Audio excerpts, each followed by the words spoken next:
Hello and welcome back for the third time today. So we had Reid this morning, then we got a verdict in Lori Vallow. It was wonderful to see that Charles Vallow got justice in that case.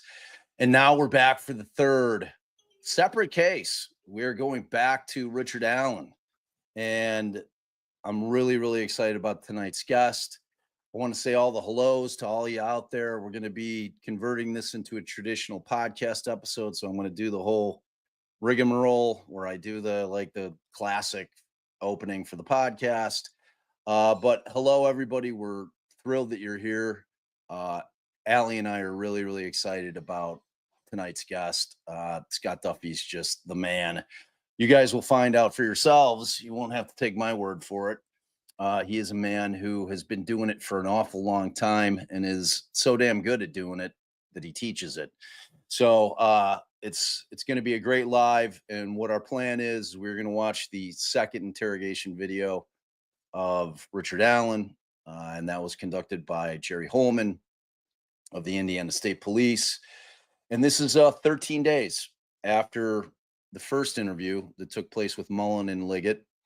And, well, we'll get into it when we'll get into it. It's going to be one of those things as a defense lawyer that drives me nuts because he didn't lawyer up. He just went in, no lawyer again, under the guise that he was coming to pick up his car and he had Kathy with him. But I want to save all that for the live because I'm going to ask Scott all kinds of questions about it. And I'm going to give Scott free reign. If Scott sees a point that he wants to talk about, he's going to give us some kind of high sign. I'm going to pause it and we're going to let him go because I want to hear it all. I'm fascinated to hear his views on this. Yes. So we're not guiding him. We want his unbiased, untainted assessment. And I hope whatever that is, the chat, I know you guys will remain respectful. So I'm excited. Scott can't be bought. Scott ain't for sale, baby. He's gonna say whatever the hell he thinks. So I'm really excited about it. So all right, I'm gonna do the traditional. I'm gonna do the opening of the pod, and then I'm gonna intro Scott, and then we're gonna rock and roll. All right, y'all ready? All right, let's do this. Okay, you ready, babe? All right. Welcome to the docket, presented by Defense Diaries. I'm your host, Bob Mata, and this is our continuing coverage of the people of the state of Indiana versus Richard M. Allen. And I am once again joined by my beautiful and brilliant co-host, Allie. What's up, girl? Hey, babe. Hey, all. So we are digging in to the second interrogation. Now, we had done a live on the first interrogation, which took place back on October 13th of 2022. This second interrogation takes place on October 26th of 2022, some 13 days later. And we are very, very lucky tonight, babe. You know why? Because of our very special, very talented guest.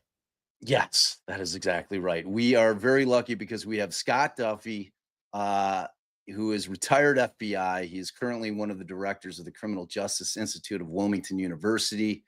And he was a special agent with the feds for a long time. And he was a resident agency of the Baltimore Field Division. He served 22 years and he was working complex criminal investigations before his promotion as a supervisory senior resident agent. He teaches cops all the time. That's what he does for a living. I mean, he literally goes in. He's traveled the United States and parts of the world as an adjunct instructor with the FBI in the field of interview and interrogation. I can't think of a better person to have on to watch this with us, to teach us things that we don't know, to hear his opinion. Without further ado, let's bring him on. Scott Duffey, how are you, my friend? Hey, Bob. Hey, Allie. Thank you Hi. so much for having me. It's Thank a you so pleasure to much be for with you. being here. We're so And like a thrilled. good agent, I got pen and paper. I'm ready. I love it. Right. I love it. All right. So the game plan is I'm going to fire this thing up, and it starts right away. There's no walking into the room there where at least the version that was used in court. They're right at the beginning of it. Alan's already seated. Holman's looking at him. Anything that you want to discuss, give me some kind of sign, say pause it. I'll pause it. And then you rock and roll and let us know what's what. Sounds good. All right, let's pull it up. Okay. Got it rocking and rolling here. Make sure you tweak the sound. Okay. I think it's not a YouTube page, so I think it's going to be what it's going to be. I think the sound's pretty good on this one. The smaller room. All right. Yeah. Right away, I love the layout. I love the fact that the interviewer has a full view of his body. It's Yep. All it's right. a good thing. All right, let's go. This is a property record and receipt. So this is going to read kind of funny, but you'll see. So we seal everything. So seal paper bag containing 1 pair of dirty Thorgood boots, size 7.5 mins.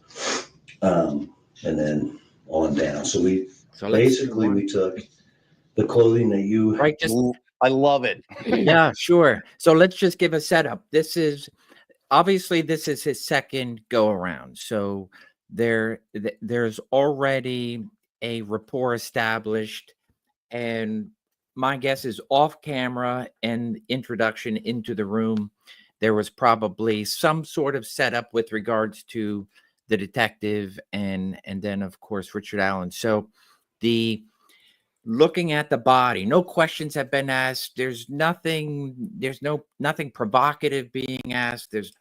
We call them indicator questions. This is just, it looks like a run of the mill. He's going to show him something that means nothing, right? It's just a property receipt. And you can already see his leg crossed. That's important for an interviewer, because if the leg is already crossed, that's his posture. Is he nervous? Probably, most likely. Is he holding back something? Possibly. But that's important for an interview to see his leg. Traditionally, if the leg goes from 2 feet on the ground to all of a sudden crossed over post question, then that's a sign that the body's like, I didn't like your question. I'm probably not going to give you what you want to hear. We're going to call it deceptive. But in this regard, he's already set up for that. Is it tense?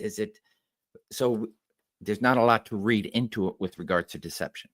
Okay. Right. And just so Scott, to set it up a little further, did you watch the first interview at all? I caught a few pieces, but I didn't watch it. I figured, Bob, I want to go into this raw. I love that.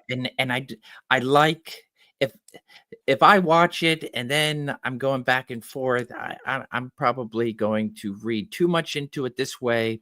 My thoughts on this are going to be as if I'm in that room with him and watching it unfold live.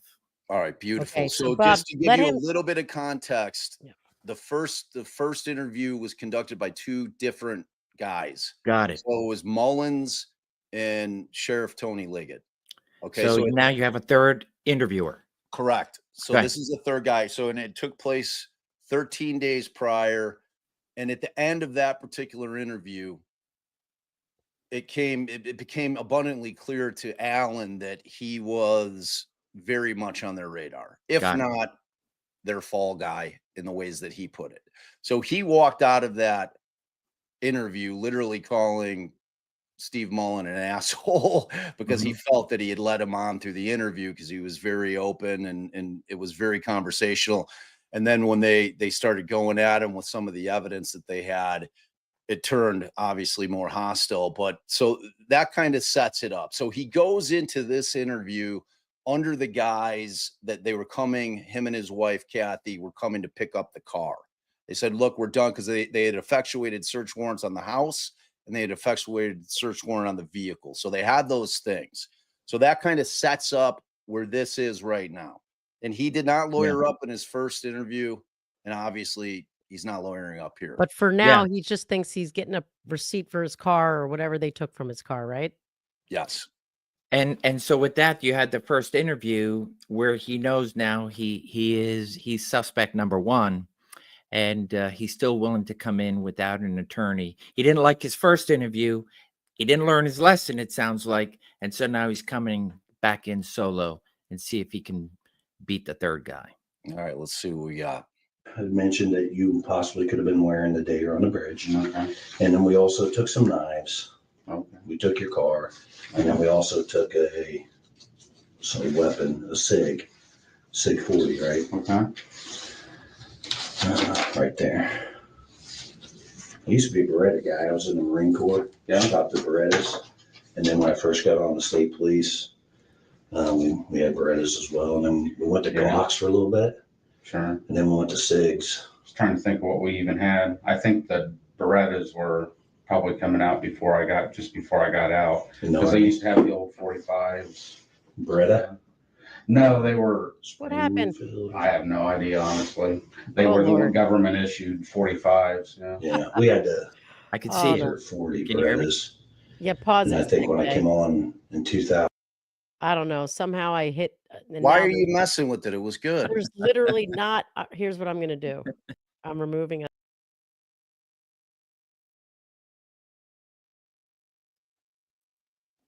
I can't do it. It won't work. Just put it back the way it was. Okay. It was perfectly good. All Like, I don't understand why you were messing with it. I hit it. I was trying to shift us over and I hit the wrong Who cares? button. What are you worried about your right side as opposed to your left side? You look beautiful no matter what. No, not that. I just could see Scott give a signal better if he was on this side of my peripheral vision.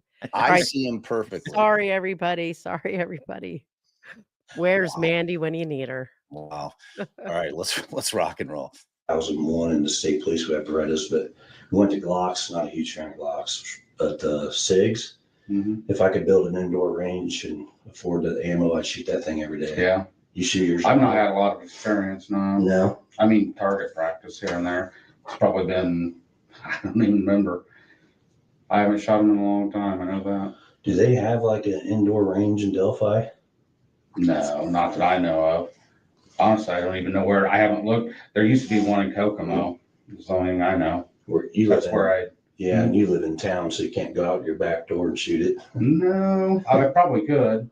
It probably wouldn't be a good idea, but I live out in the country, so I know my closest neighbor's like 2 miles away, so I shoot mine out there. I got like a ditch. I don't have an indoor range, but I have like a ditch I can shoot and stuff like that. So, like I said, these are the items that we took. These are the items that we're testing. Some tests take longer than others, as you know. So the lab wants me to ask a few questions just about to help us with the testing, and you'll understand when I ask you. okay. So, for example, they took a lot of swabs. They're taking swabs off of everything. Okay. So what they want to know is, have you ever loaned anything out that we've taken? And again, I just told you what we took. I realized that, but mostly some of the major items that, have you ever loaned them out for a significant time? Because if, for example, my buddy's fuel pump went out in his truck, he said, hey, can I borrow your old truck? And I said, yeah. He said it's going to be 2 weeks, and up being 5 or 6 months. That would be a significant time frame. That my buddy's DNA would be in that truck. Yeah. Is there anything that you've loaned out for besides your family members? We don't care about your wife's Not DNA. that I can think of. You never loaned a truck out, or your it's a Ford Focus. Is that what it is? I mean, if I do, I certainly don't remember. Most of most of my family has vehicles, so extra vehicles. Yeah. So. The same thing like my son, he sometimes will come over and leave his coat and I'll wear it for a couple months or something like that. Okay. Or my son-in-law, he'll spend money on guns. He's a gun freak. He likes to buy guns, and then he'll be like, "Hey, can I borrow $500?" And then he'll give me one of his guns as collateral. And then when he gets the money back, anything like that Nope. you know of? Okay. So, babe, I've got a question. Pause. I'll let the lab know that. That's one of the big things. So, Scott, I kind of took that as him trying to feed him excuses, hoping he would latch on and give one. Yeah, and so he's using the classic. The lab is directing me as a detective to ask you questions. It's like I got to ask you some ugly questions here. And it's not my fault, type of thing. And it's so the lab, the big bad lab, whoever they are, the lab, and so it's just making it factual. No, nothing that should be scary here. It's the facts, and so be it. So he's doing a good job in the sense of if this is going in the direction to where he's going to start honing in on some of the outcomes of the evidence. If it's pointing at Richard, then it will be, hey, the lab is saying that. That's where I feel like he's going. He's kind of setting up the bad guys are the lab rats. So, but you can talk to me. So he's kind of setting the stage. And if this is his rapport building, ultimately everything is rapport building, rapport. And I felt like the detective cut him off a little bit when he's talking about guns. I have nothing to do with the gun with regards to here, but just guns, hobbies, shooting. And then of course you're absolutely right, Allie. Give me something to show that somebody else, a friend, a twin brother, somebody that he could pawn it off. What that allows is, okay, I feel like this is coming back onto me, especially after the first interview.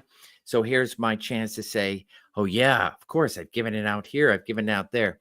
But Richard's not going down that road. And so I just want you to also, as you said, that this is now a second interview.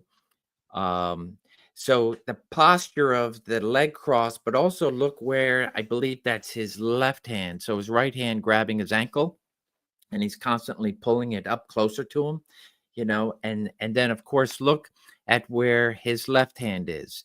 His left hand by his private area. Is that natural, or typically what we will see is people will cover their most vulnerable areas?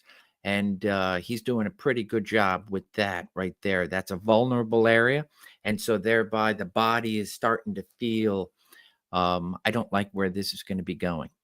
Right. And I think he's sort of, because that was when Bob was saying how he called the guy an asshole at the end. He went through this already where somebody plays nice guy for a really long time and just wants to have a conversation. Then all of a sudden, fangs come out. So it might be that he's anticipating that, or. Yeah, definitely.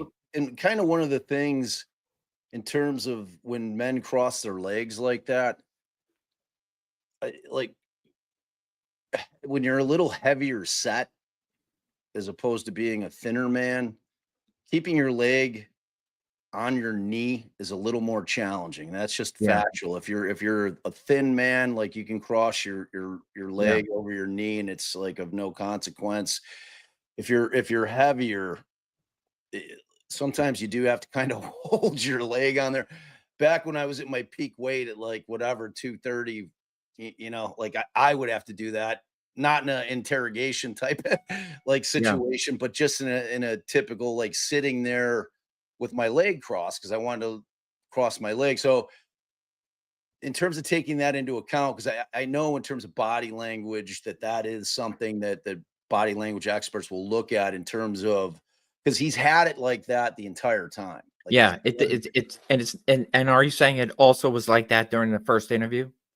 We couldn't see his leg. His leg. They had him on the opposite side of the table. And initially they had both of the law enforcement guys were on the other side of the table. So they were talking across the table to him. You couldn't see what he was doing with his legs.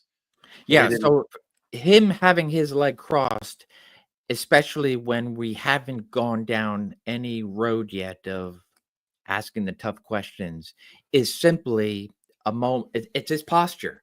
And so thereby we would call it his posture at rest. So I wouldn't take anything from it. However, yes, it's defensive, not necessarily deceptive. Okay, All right. let's go. And then, like I said, some of the tests are already back. I do want to talk to you about one of the tests that we got the results back. The other thing is, any of these knives or the gun, did you have that the day that you recall having that with you on the day of the 13th when you were out there on the bridge? No. You don't remember if you did or you didn't? I didn't. I just went out for a short walk that day. Okay. Okay. Well, we'll get to the meat and potatoes of this, Rick. I appreciate you being cooperative with me. I want to talk about the results of your handgun. Okay. Okay. So, handguns, as you know, probably, you may know more about them than I do. I don't know a lot, but they're very specific as far as the characteristics of the gun. So the firing pin is different from your firing pin. The extraction device is different from my extraction device. And they're basically, what the lab has told me is that they're like fingerprints. They're specific to that gun and that gun only. Okay.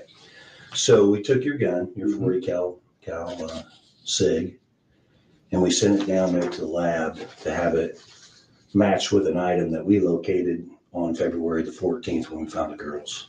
Okay. And that item was a 40 caliber Winchester round. We found that at the scene. Okay.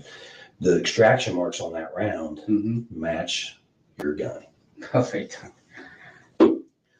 So This is okay. just hear me out. I'm just trying. I am. So this is the round. Okay. Those are the extraction marks. Just real quick. That's the best picture of them. There's actually 3 of them. It's minor, but so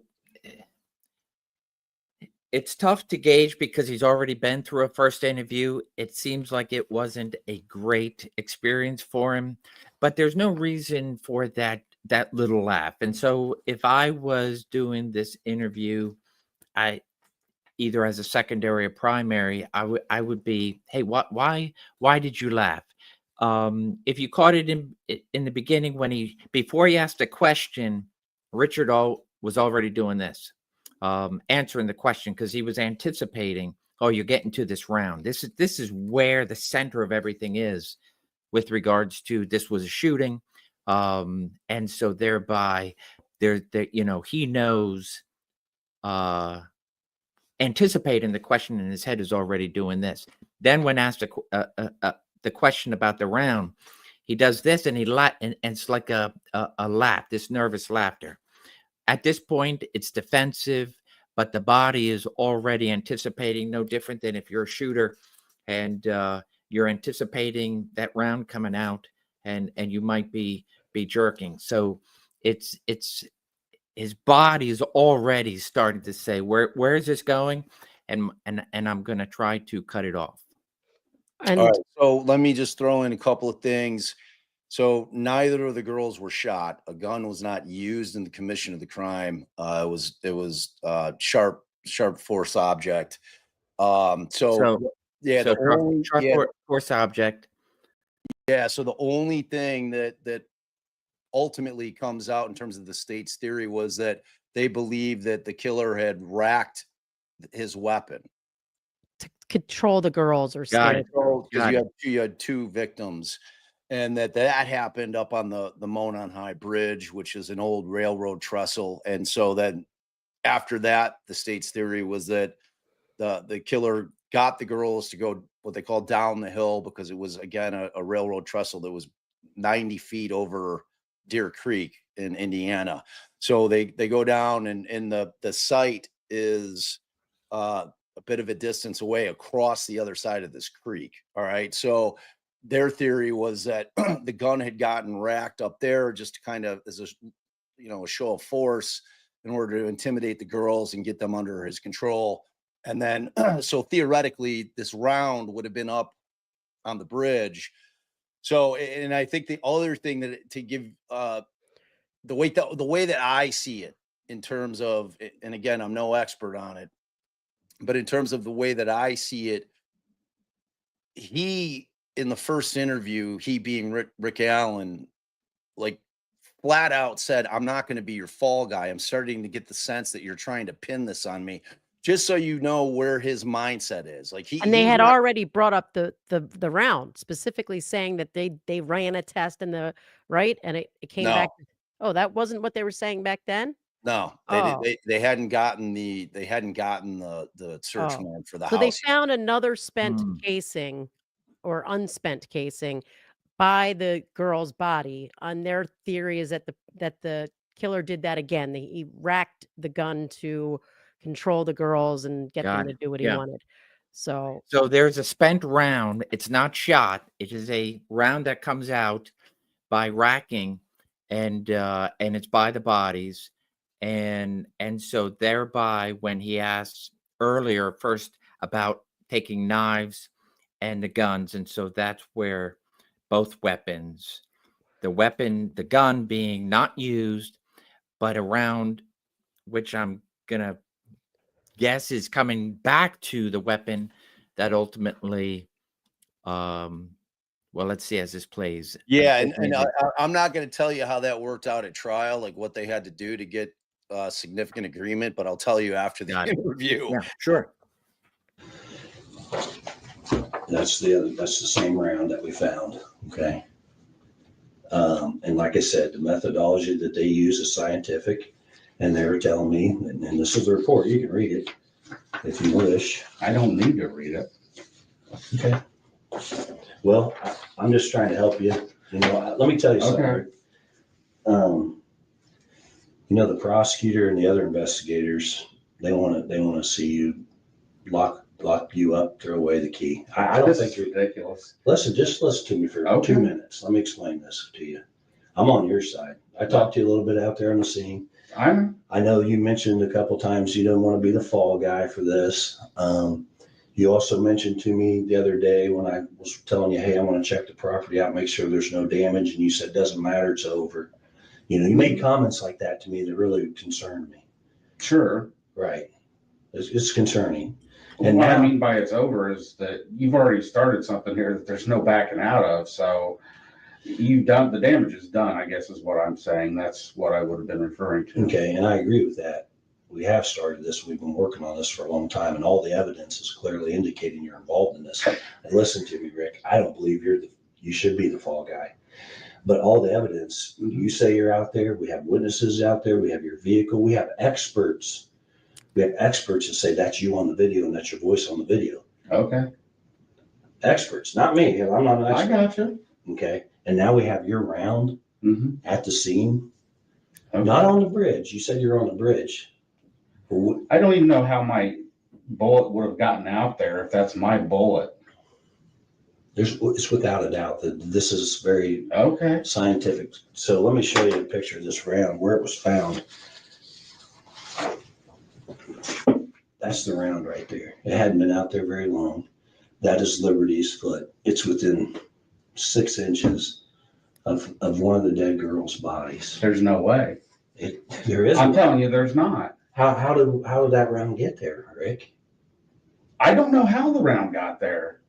What I'm telling you is, if that is truly what you're saying it is, it's not my round.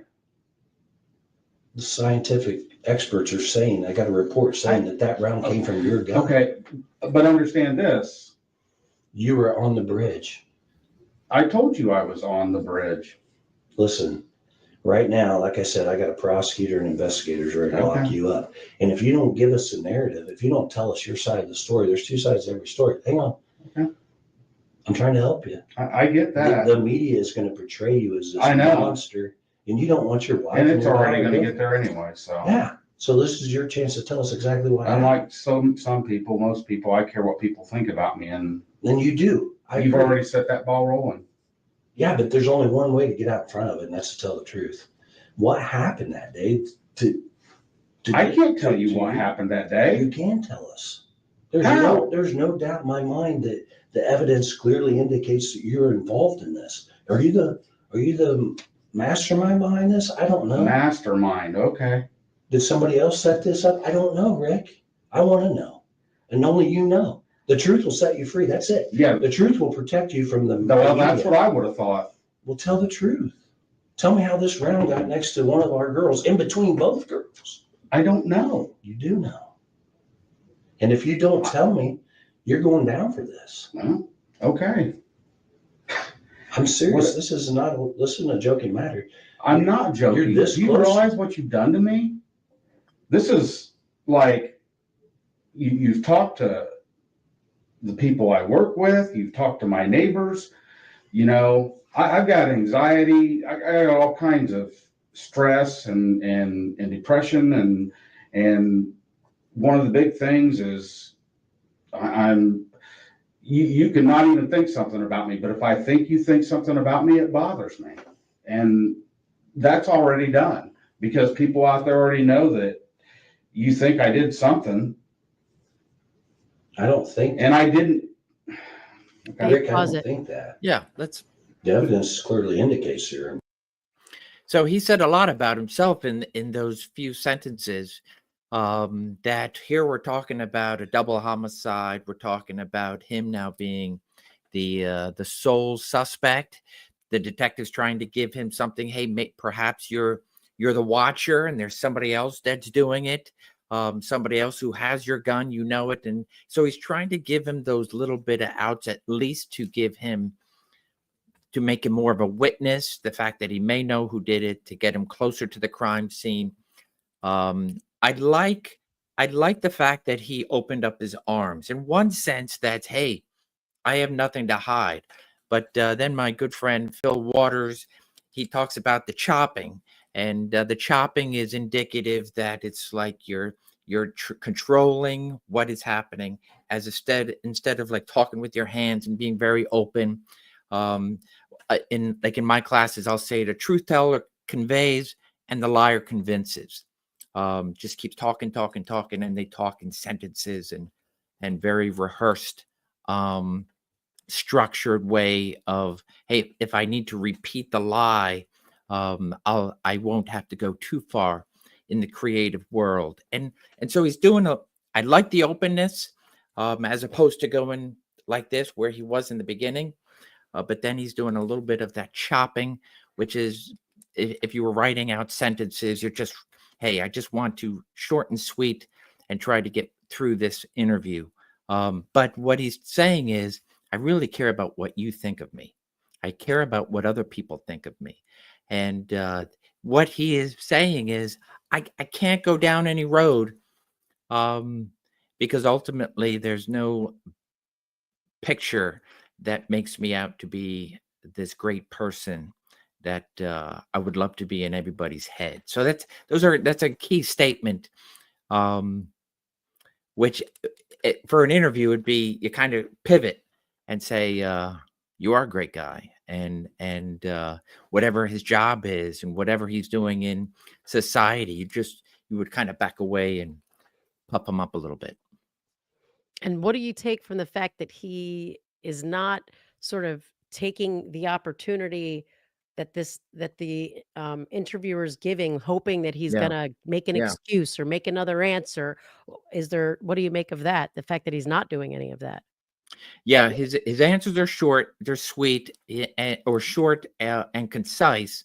And so at this point, he wants to have no connection. That's the bullet that's there. He could have easily said, I mean, how far is this from his residence?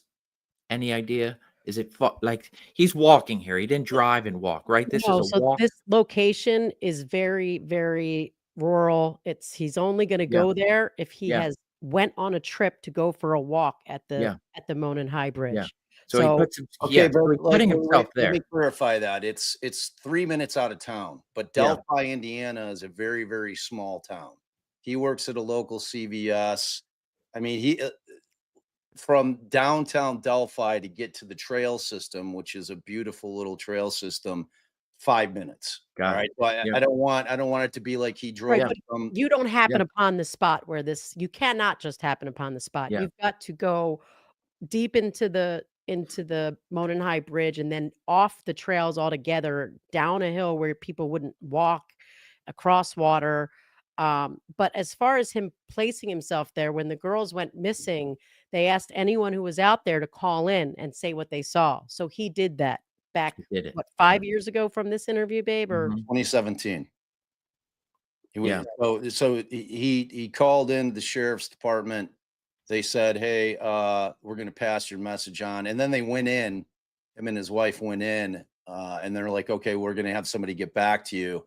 He was out driving around, and then the Stan Doolin, who was a resource officer, called him when he was out. He met him at a grocery store and just gave a statement at that point. They're going to get to that statement. Okay. I believe in this interview. That might have been the first interview, actually. so, But babe, I want to trump you and tell Scott about the so-called significant, or what's the word that they about significant agreement.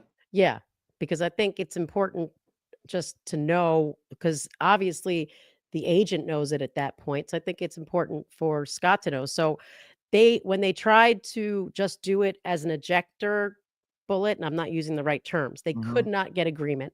She had to fire the round in order to get this alleged, significant agreement, which was, highly contested by uh, the defense expert. And I don't know if there's any more that we need to tell him, babe, or is that basically it? Yeah, I mean, like as far as I mean, you understand. So the sufficient agreement that they got was they couldn't get. She ran six rounds through just trying to rack the gun, and she couldn't get sufficient agreement from that perspective. She had to fire the rounds in order to get the sufficient agreement where she felt like she was comfortable to say that it was a match or that Mm. there was sufficient agreement. Yeah. So that's Yeah. where it was at. The In defense ex and the one question I have for you is, in a world in which you're an innocent person sitting in that chair, okay, and they're coming at you now saying that we have this evidence against you, and they're basically telling you that you are the guy. Yeah. And if you're truly an innocent person and you're sitting there thinking, what is happening right now? Right. I mean, because when I look at this and I see the faces he's making and like kind of those uncomfortable, I mean, there has to be some, just, he has to think it's incredulous to a certain extent. I mean, he saw it coming in the earlier interview and now they're really piling it on. So, I mean, like in terms of when you're looking at that, do you take that in consideration of the concept that, okay, well, maybe he is innocent? Yeah. Does that help explain some of his? Yes, and so it's interesting because I don't have, it's like I'm in this real time because I don't have the back knowledge as and as we do as, we as I've do want heard of, we and don't this is want to good. influence This your is good. opinion. So So and let me say it. That's why I believe his posture ultimately is defensive, not necessarily deceptive. It's a tense moment, and this is his second go around, and he is pissed. So the there you can go either way with the indicators. That's why I'm looking at, if I feel like there's deception, I will call upon, hey, let's go back and hit this. And am I going to get the same type of response or whatnot? But as an interviewer, sitting in where that detective is with the sheets, with the evidence, I have to be convinced that just what you're explaining. Typically, I have been in situations where, okay, there's a round, it's a spent round, it's gone through the barrel, and so thereby now you go to the suspect's house, you recover a gun, and then you send it through NIBIN, the lab, right? That a lab expert can shoot that round and say, yeah, that the round we just shot is identical to the round that you recovered. is it, and so I'm confused, not being an expert gun guy by any means, but the fact that the gun, let's just say you racked around, too scared to do whatever. I'm looking for a little bit more because it's outside, and that's where I would sit with a lab technician and say, I'm confused. How can you say a round that's not spent came from that gun? Educate me, convince me. And now I'm going to go convince the person. I have to believe that he is guilty. It's not a fishing expedition. If it's a fishing expedition, none of this makes sense in that regard. I cannot go into an interview not believing my evidence. That's where I'm confused. Well, they're going to get into that pretty heavy. And the last point that I want to make is that the statement wherein Holeman says to him, oh, well, it concerned me when you said that it's over. And then Rick tried to give him the context of what he was saying. He said, when I'm saying it's over, I live in a town of 2,000 people, whatever it is. It's very small. He's like, I'm done. It's like they saw neighbors. You searching my house. You've gone and talked to my coworker. It's like, this is a double homicide that has haunted this town for 5 years. You have ruined my life. It doesn't really matter, because once, you know how it is, Scott, once you're accused publicly, that stink don't wash off. That's absolutely. It. So that's where his head's at. All right, let's But we want your fair, unbiased opinion. So don't let us sway you. We're just giving you some details, so you don't necessarily take everything that this interviewer is saying as gospel, because not everybody's you. Yeah. And I'm confused by the evidence, so I don't like being in that position. Well, you're not going to get any less confused, but I might be telling. It's confusing. Involved. So if you were in my seat and I had you saying you're out there, witnesses saying you're out there at the same time with the girls, and now after a search warrant of your house, we find a gun, your gun. You own that gun, right? I do. When did you buy it? Oh my gosh. I don't even remember. I mean, 2001. I checked for you. I know a lot of the answers to the questions I'm going to ask you, but I'm just trying to give you the opportunity to be honest. That's why I asked the question. So you bought it in 2001 in Peru. Okay. And I asked you if you ever loaned anything out. I gave you scenarios. No. So that's your gun. Either you had that gun or somebody had that gun, because there's no way that round gets on that property where these two girls were killed without that gun being there. And you're there, your car's there, witnesses say there is no way a round from my gun was anywhere near the girls, the bridge. It just didn't happen. And listen, we're trying to help you. We're trying to help you prove. No, you're trying to accuse me of murdering two little. Now that's the video itself. Calm me down. You ask me a few questions. You ask me what I'm wearing, and I tell you what I think I was probably wearing that day, and then you try to say that I'm saying that's me in that picture, and it's not. You don't have to say that. I'm done. Well, I have a warrant for your DNA. For your DNA first. What do you think I have a warrant for? I have a warrant. What? I figure you're going to arrest me. You obviously think I've done it. The damage is done. Go ahead and do what you're going to do. Well, this doesn't just go away. I know. Exactly. The only person I think can explain all this is you, and you're not explaining it to me. I don't know what it is you want me to explain. What were you doing on the bridge? How did your round get there? And why did you kill these two girls? Or why were you involved in this? What was your involvement? I had no. I don't think. Listen, Rick. I don't think you're the one that killed them. I don't think you're the one that stuck the knife in them. Are you? Are you that guy? Really? Are you? I'm asking you. Anybody that knows me knows I could never, even if I wanted to, do something like that. That's not who I am. Then what happened? I can't tell you. How do you expect me to tell you? You want me to make up a story and No, the truth. The truth is simple. You don't have to make that up. You just go back and tell me the truth. You can't tell me that this event has not been weighing on you for years and years and years. You're out there. I've told you that. I don't know what you want me to do at this point. I did not murder two little I've been so nice. Oh, to let's you. see. I've been so nice to Oh, you. yeah, you're being nice. You're trying to get me to confess to something I had nothing to I'm do trying to with. get you to tell the truth. I'm not trying to trick you. I've drawn out what we have. It- Most of it. You I'm not assume playing it's all the my cards. truth, and it's not. It has to be the truth. The scientists don't lie. The science doesn't lie. That's awesome. It's saying that round came from your gun. I don't understand all that. All I'm telling you is there's a way that a round from my gun, the one that you took from my house, ended up next to a murder scene or anywhere else. And I don't know where you got that bullet. If it came out of my gun, right there.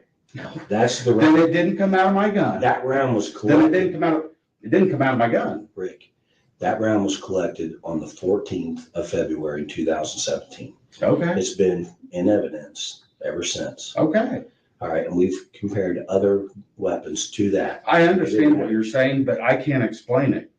I'm just telling you that if that was next to a murder site or anywhere near it, it didn't come out of my gun. And I don't know where you would have got one that did come out of my gun. Right there. It was there. It was found. Okay. And I don't think you realize the severity of this. You realize the death penalty is on the table for this? You know what? I don't really care about living at this point. I've dealt with not wanting to live for 7, 8 years now. It's been a long fucking battle. And with what you guys have done to me, kill me. I don't give a fuck. You'll make my wife rich. So Is that what she wants? Is that what your daughter wants? they don't want any of this to even be happening. Well, it is. Exactly. I can't turn this back. Exactly. You were there. You're there. Yeah. The experts say that's you on the video. Okay. The experts are saying you said down the hill to the girls. The experts are saying all this. That all the evidence indicates you were out there. The witnesses saw you. The witness saw you. You said you didn't see anybody else on the bridge, but there was a girl that walked up, a lady that walked up and saw you on the platform, right? Okay. You didn't see her, and then right after that, these two girls that end up dead minutes later walk by her, and she looks back and sees them passing you. You're the last person to have contact with Abby and Libby. Your weapon, your gun out of your weapon is. I've never contacted Abby and Libby. I've never even met them. That day. Why? Who said I this? didn't. That's all I want to know is the truth. You're not willing. I told you the truth. Do what you need to do. Okay. Well, let me get I have the warrant here for your DNA, and then let me step out and see. And they'll come in and swab you with it. That's fine. Well, I'm trying to help you, but all right, I think they got the warrant, so hang on one second. And we can't pause until Bob comes back.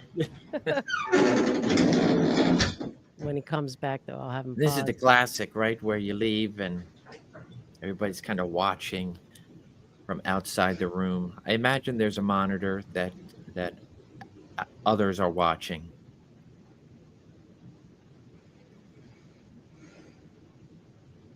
All right, sorry. That large iced coffee came home to roost. All right, do you guys want me to pause it? Sure. Yeah, it'd be very difficult for, it's a very short period of time. And we went from, this is just some property receipts, kind of run of the mill, this is why you're here, to within minutes, he rattles off 3 questions. And one of them, why'd you kill them? Why were you there?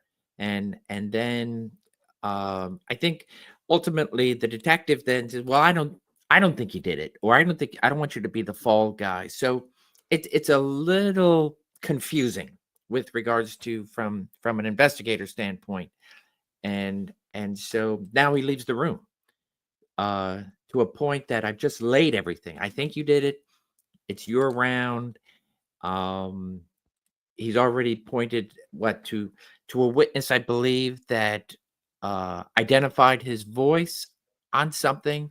And then, of course, someone who was there saying that he identified or she identified Richard Allen walking past, right, in close proximity to the two girls within minutes of their apparent homicide. Yeah, which is not true. Nobody identified Richard Allen. There were several witnesses out there that day that claimed that they saw what they call the bridge guy. This guy that was ultimately the unknown right. guy. So, but nobody at court. So this is just kind of like giving This you is the detective then. Got Right. it. Is it, so it's the detective kind of trying to say, hey, we got so much against you. But so those witnesses, so this is one of those where you can lie and then say, okay, you got me there. I'll walk a little bit closer to your crime scene. Hey, I got video. Okay, yes, it's me. So this is made up. Yes. Got it. Okay. Yep. All right, let's keep rolling. He's not out long. Well, or let's not say made up, or that people's descriptions could have fit just about anybody, but mostly they did not. They were more unlike Richard Allen than like Richard Allen, but the people, were describing a man that they saw on the bridge that day, and but not really describing someone that meets the description. No, none of the descriptions were even close to Richard Allen. Well, like they had like three of the girls in one group all had the person wearing different colored clothes, which, and I'm not sweaty. We all know what eyewitnesses are, It's eyewitness accounts and right. I mean, if you don't know to commit something to memory, you're not going to commit it to memory. If you don't know that you're seeing something significant, and it's just an occurrence that happened on a day, and you don't realize until later, and you're trying to go back and think, I mean, your memory is going to be what it is. Yeah. So and there were no in-court identifications of any of the witnesses who claimed that they saw a bridge guy. None of them pointed to Richard Allen, nor were they asked by the state, do you see the man that you saw out there that day? And they said, yeah, there he is sitting at the table. That did not but happen. I think for the purposes of trying to keep this as unbiased as possible, you and I are doing a bad job of it, is that they could have described just about anybody. Some people will say that description met Richard Allen's, and some people will say that it did not. There's at least some who had him much younger, some who had him much taller, but these are all those people, testified in court to the person that they saw on the bridge. They never identified that person as Richard Allen. Just, I saw the man on the bridge at this time. This is what he was doing. This is where he was. So, Yeah.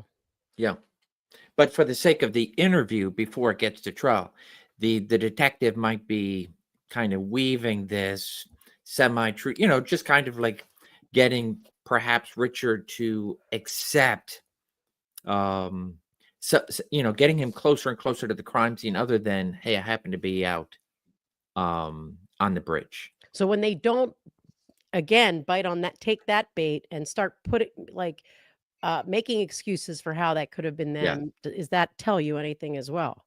It does. It's first of all, this is a big leap within how long have we been playing this? Not very long. So this is a lot covered in an interview within a span of minutes. Yeah, he's 17 minutes in. All right, hit play, babe, so we can watch it while he waits for him to come back in. Yeah. Now, do you take anything by when they're left alone? Yes. Is there anything about his behavior at this point that I don't see anything other than I don't see this. I don't see, oh my gosh, they got me. I do, he's obviously playing this in his head. He's looking, but he's not doing a whole lot of looking at the pictures that are there before him, trying to understand, which you could take it as there's nothing there that frightens me. There's nothing there that shocks me. I don't think they have me. So I just take this as someone who's continuing to go down this road. I didn't like your first interview with the other two guys, so I'm coming here again to give you a second chance. I don't need a lawyer. It's not telling me anything. Hey, this is our guy. If I go outside the room and I start to see this what is happening with him, I want to see him picking stuff up. to get that. I want to see something.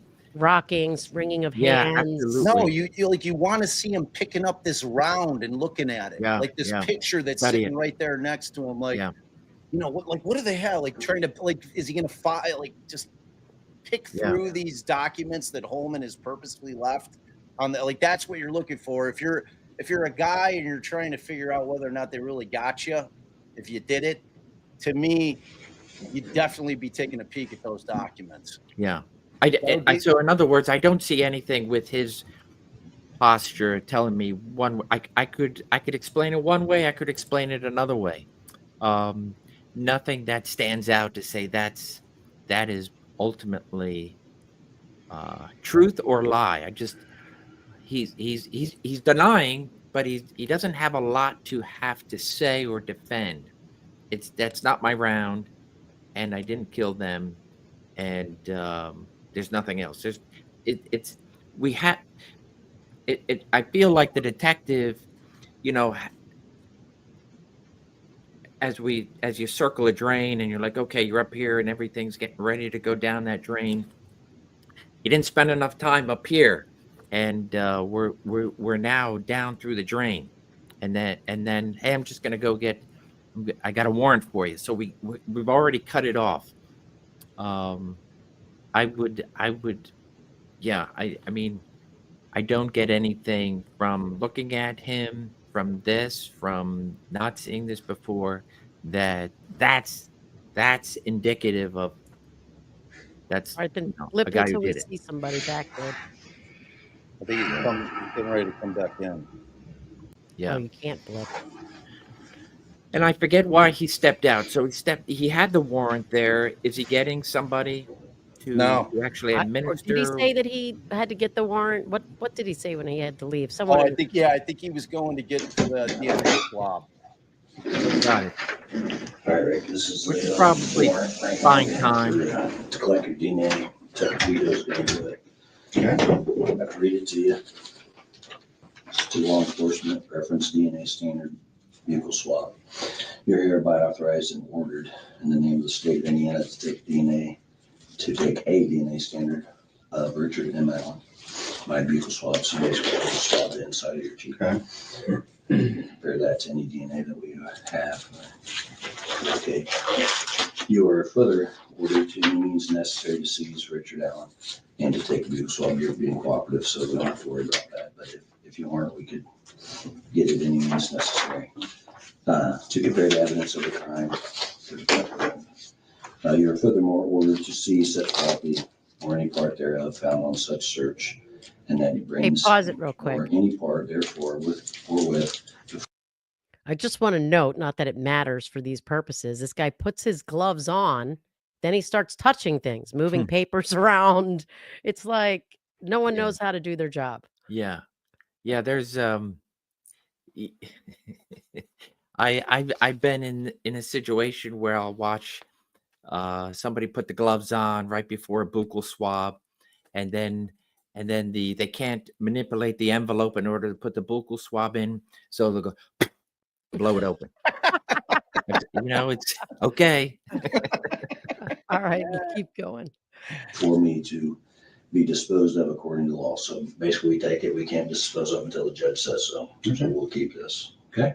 Yes, sir. Do you have anything in your mouth? No. No. Go ahead and turn my way for me.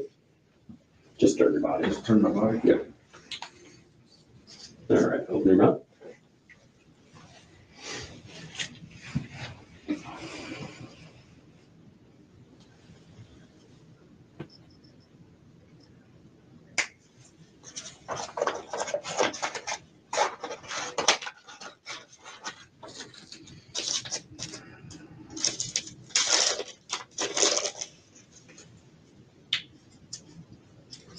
Other side.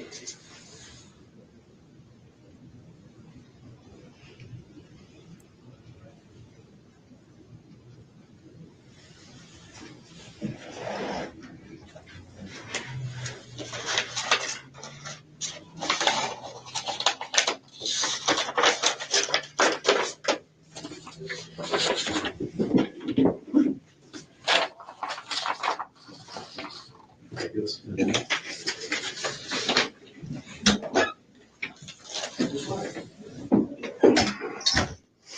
He took all the Well, papers with ball's him. in your court, Rick. You just took my DNA. So what you were telling me out there, it's over, huh? The damage is done. I don't know. I'm sorry that you think this is funny and you keep laughing. Maybe it's just a nervous laugh. I don't know, but I'm trying to help you. Yes. Why is all this evidence clearly indicating that you're involved? I can't tell you that. And what you're talking to me about is a bullet that was found by the murder scene next to. It's more than just that. You have to listen to me for just 2 minutes straight. Just forget about everything else. Okay? The girls have a video of you. Experts are saying without a doubt that is you on the bridge. That is your voice. How they do it, I don't know. I'm not an expert. Okay. That's what they're saying. We have 5 witnesses that see you out there on the bridge with the girls. Don't see that. Right? Why don't you see that? I'm not lying to you. Because it didn't happen. It did happen. There could have been somebody that seen me that I didn't see. What I'm telling you is they didn't see me anywhere near the girls or anybody else because I wasn't around anybody that day. So I'm done answering. Like, I know you're trying to trick me into saying I'm that. not tricking you. I don't care how stressed out I get. I'm not going to fucking admit to something that I had nothing to do with. I'm not asking you to do that. I'm not trying to trick you. I didn't kill. Listen, I have a full hand of cards here. I'm not laying all my cards on the table. Okay. I'm telling you bits and pieces, hoping that you will realize that without a doubt, we have you out there at the time of the merger. It clearly indicates that you're involved in this. Clearly. It does not. There is nothing that you could have that's going to indicate me because I wasn't out there. And you don't think that you're around like 6 inches away? I know that a round from my gun did not end up at a murder scene. You're wrong. Okay. And the proof is right here. I don't believe it. I mean, Well, you're going to. I'm not. You said you didn't want to be the fall guy. You're being the fall guy because you won't give us your side of the story. The truth. I don't care. You should care. You're not going to prove I did something I didn't do. You're exactly right. We're not. We're going to Okay. prove what you did. Your involvement in this. Involvement. What was my You involvement? tell me. You were there. And I told you wasn't I had nothing to do with it. Mine- I told you I never even seen there. I it. wasn't there. I'm not on video. 4 Neither witnesses am I. didn't see me. 4 or 5 witnesses didn't see me out there, and I can. Me either. And my round wasn't out of my gun. Wasn't 6 inches away from a dead girl's foot. Mine either. I'm telling you, you're living in this world, Okay. and I don't know why. I'm showing you some of the evidence that we have. And I'm giving you the opportunity to give your narrative, because if you don't, they're going to make it up. And you know, the media, not even media is mild compared to social media, Sure. is going to portray you as this monster. Are you a monster? They're already going to do that. You've already talked. When you get arrested for It this? doesn't even matter because I How actually many- care about what people think. Yeah, you do. I said I do. I actually care I about know what you do. people think. That's why So do I. That's you've why I'm already here. done the damage. How am I supposed to? Never mind. No, please talk to me. I just Clear this up in my head. I just don't know how I'm supposed to act like this never happened. You can't. You can't. act I'm not like this. saying the murder. I'm saying That's exactly what you're saying. Your conscience is trying to tell you this is the day. This is the time. This is the time to get out in front of this, Rick. You made a mistake. You got in the No, I middle of didn't. this. You got in the middle of this. You cannot explain all the evidence away. And you're saying, "Oh, that's not me. I'm just telling you what we have. Some of what we have, Okay. and we're still working on other things. Okay.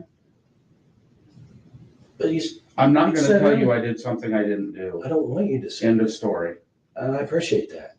What did you do? What is your involvement? Who else? I have 100 different questions, but if you're not willing to tell the truth, it's a waste of your time and mine. And you're going down for something that you have maybe some involvement in. Maybe this is all you. Where's this guy that's saying that I helped him? You tell me. I'm not saying that. Did I say today that You're saying that I was involved. Well, if I didn't do it, but I'm involved, what are you saying? If you got somebody saying I helped them do it, they're fucking crazy. Okay. I never said that. Did I? I just said you're involved. What is your involvement? Is that a theory that some people may have that I don't know. I just want you to tell me all the truth. I just want you to be just completely honest with me. If you're gonna arrest me, arrest me. I'm not talking anymore. This is ridiculous. I just thought maybe you would appreciate my effort to help you. I mean, apparently you don't, because after today I can't help you. I understand that. You do understand that. I don't need your help. You need help. You don't think any of this is important? I think that nothing that you have is going to show me anywhere near the murder of 2 little girls. That's what I'm telling you. I'm telling you, we do have that. You don't. It's not possible. It is possible. Whatever. I think this is editing. Well, I apologize. I've already been dealing with bullshit, having to worry about what you've said to my neighbors, what you said to the people I work with. That's more than I want to deal with. I'm not going to sit here and do this. Okay. All right, sit tight.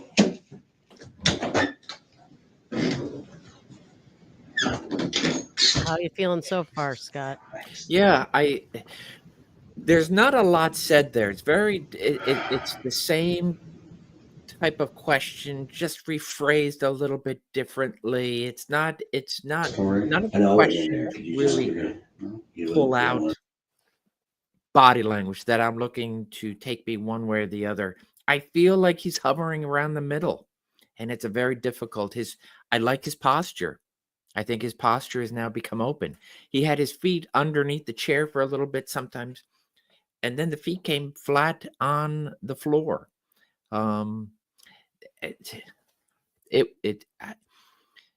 For me to see within that room at the time, to see deceptive behavior that ultimately it's not going to be said, hey, you did this when I asked this, thereby you're lying, and that's evidence that you're lying. The deceptive behavior is there, or the behavior of the body is there to help me pivot to decide, do I keep going closer and closer to try to draw more of the body into this fight, right? Is he simply stating his case? You guys got the wrong guy, and I wish I can help you. He's saying things that I would say are more helpful when he talks about the murder of 2 little girls. That's very that's he could have been a little bit more distant, the murder of those 2, but when you say the murder of 2 little girls, that I would say that's not good. I just don't feel the deceptiveness that I would be looking for, the fighting. If somebody is not lawyering up, I know he's dilly-dallying right on that. I'm gonna remain silent. I'm not gonna talk to you anymore, right? Do I keep going after him? But it seems like at first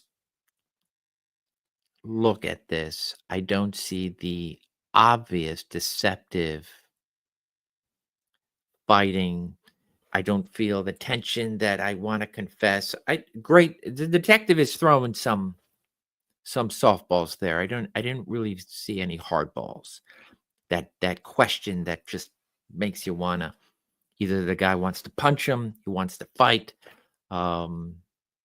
You got me. Let's get me my lawyer. I feel like this could go on for hours. It just feels like it's a volley back and forth, and the questions aren't getting harder. It's just repeating, and he is repeating his. I don't know what you want me to say. You got the wrong guy. I don't see anything more outside of that. It'd be very, very difficult if I was in here in this room trying to read, I don't get that. I don't get a good read. That's what I'm saying. Let's keep rolling. We'll talk about that. Okay, Okay, what what about any of it? Okay, what I failed to tell you too is the witnesses saw a gun in your pocket. No, they didn't. You're saying you didn't have a gun I'm saying I did not have a gun. when you were out there. And you told me earlier no one borrowed that gun. I probably never would have let somebody borrow my gun. Probably wouldn't have, but I'm asking you, did you? No. Okay. And again, I tried to clarify this earlier. You and I both know I'm not a scientist, and you're not a scientist. But what the scientists are telling me is this extraction mark is like a fingerprint. It's unique to the gun. I told you that earlier. You understand that. It's not unique to that type of gun. It's unique to that specific gun. Just like your fingerprint. If I have a fingerprint, my fingerprint, your fingerprint, and I got a fingerprint at the scene, we match that fingerprint. It's significant to one person. No fingerprints are alike. And what I'm telling you is there is no way that a bullet from my gun ended up at a murder scene. And we've been working on this for over 5.5 years. We get a search warrant for your house, find your gun, because we were told when we found that round that it had 3 extraction marks on it. And without a doubt, they would be able to match that extraction mark to the gun, not type of gun, the gun. We've taken multiple guns down there, and they have not matched to those extraction marks. Your gun does 100% without a doubt. It's in this certificate of analysis.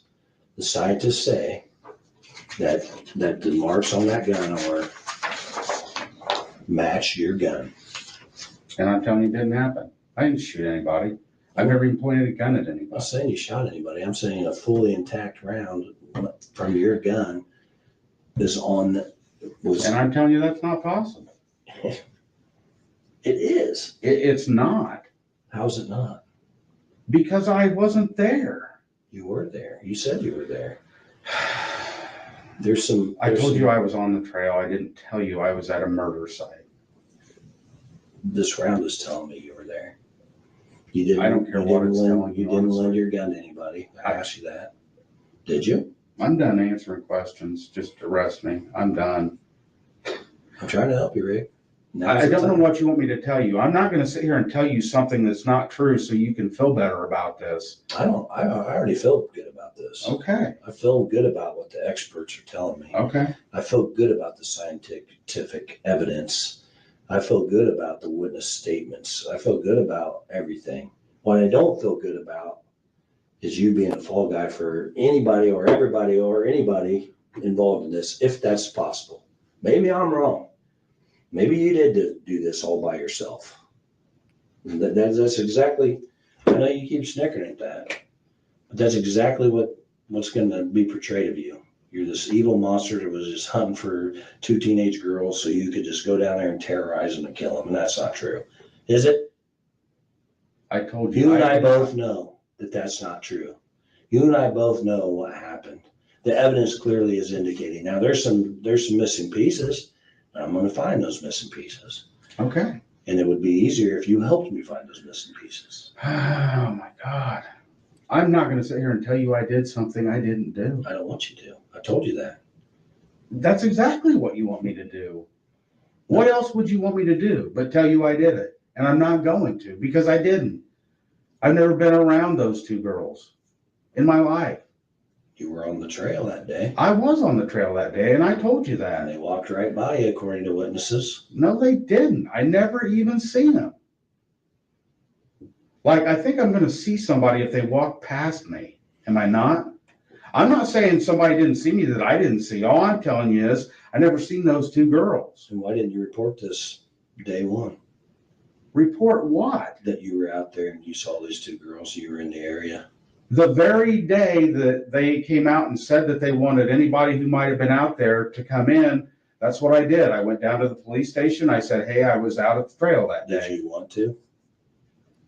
Well, I obviously did, or I wouldn't have. Did your wife encourage you to? Because she's talking No. to us. She's talking to us right now. And I'm sure she is. And she's going to tell you there's no way in hell that I'd ever do this. So we're all good. It's not what was going on, Rick. Then I don't know what is.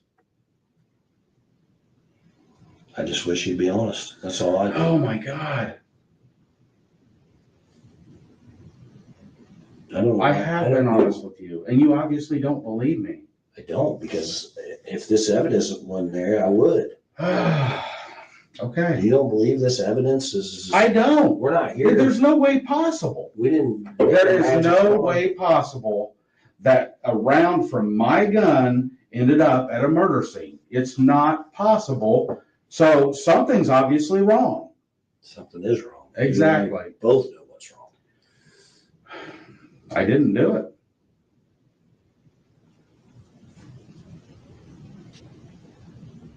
And I'm not going to sit here all day trying to convince you that I didn't do it. You obviously think that I did. I'm not going to sit here all day and convince you that I think that you did do it, Rick. I'm just laying down some of the evidence that we have. Okay. And we're going to get more. I don't think And so. we're only giving you the opportunity to get out in front of this. This is your opportunity. Like I said earlier, the truth is easy. I've got nothing to get out in front of. I'm not going to tell you I did something I didn't do. Okay. Okay. And I don't want you to tell me something that you didn't do. Then stop asking me to. I'm not. I'm just asking you to tell the truth about this. Okay, pause it. I asked you to go back and rehash it, and you would. I mean, that's like a universal sign, right? So I just wanted That's to what get you should be doing. right your thoughts so far. Yeah, so we're repeating the same thing. At this point, I think the detective should have stopped, pivoted, moved away. It's beating him over the head. He's getting the same answer, and the answers aren't changing. They're very simple, which I like. It's an emphatic, not a convincing. He doesn't have to say, I love little children. I would never do this. I do this. It's his body is simple. His body is clear. His body is not moving at this point, and the detective is trying to get to the center. If at this juncture, deceptive wise, I don't see it. There are indicators of posturing, tension, stress, but he's consistent, but at the same time he's not saying a lot, so he's not giving me, if he is this psychopath or the sociopath individual, I don't see anything that stands out to say, okay, when his body is twerking or doing something strange in this line of questioning, let me go further into it. The detective is just hammering the same question over and over, but he's also kind of, yes, he's trying to give him an out, saying maybe you shot your gun there in the past, and the bullet, even though seems to be contemporaneous with the scene, that's not an old bullet that's been out there and weathered. But it just seems like now we're just repeating, and Richard is able to continue to keep the same mantra. So I couldn't say either way. It's very simple, and he's conveying. I don't feel like he's trying to convince the detective, which would tell me more that there's some deceptive behavior. And do you think, as far as him saying "I'm done" multiple Yeah, times, yeah. in your opinion, is that an invocation of his right to terminate the interview?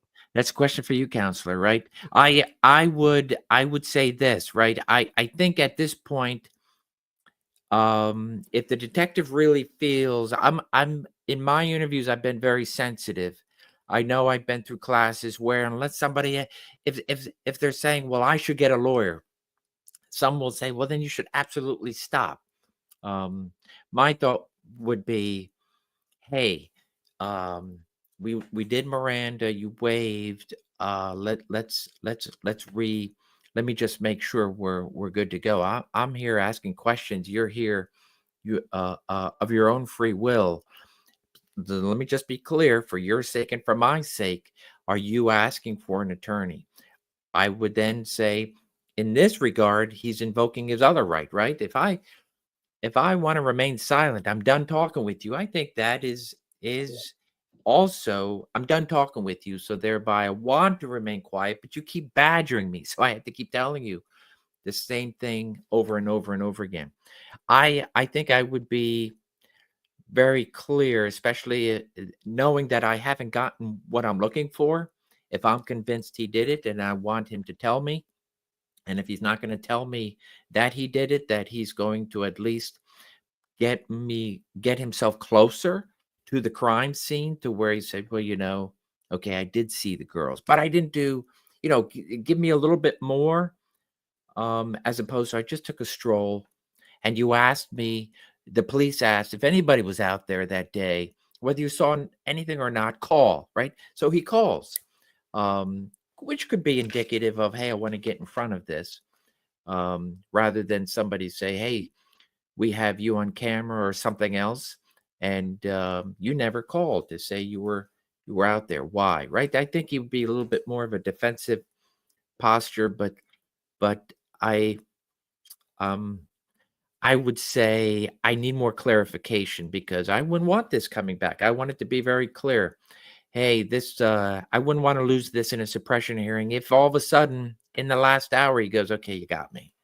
And And that's I why did it. I always tell my clients, you can't say, maybe I should get a lawyer. Maybe I should get a lawyer. I might want to talk. You must say, I demand a lawyer. I want a lawyer.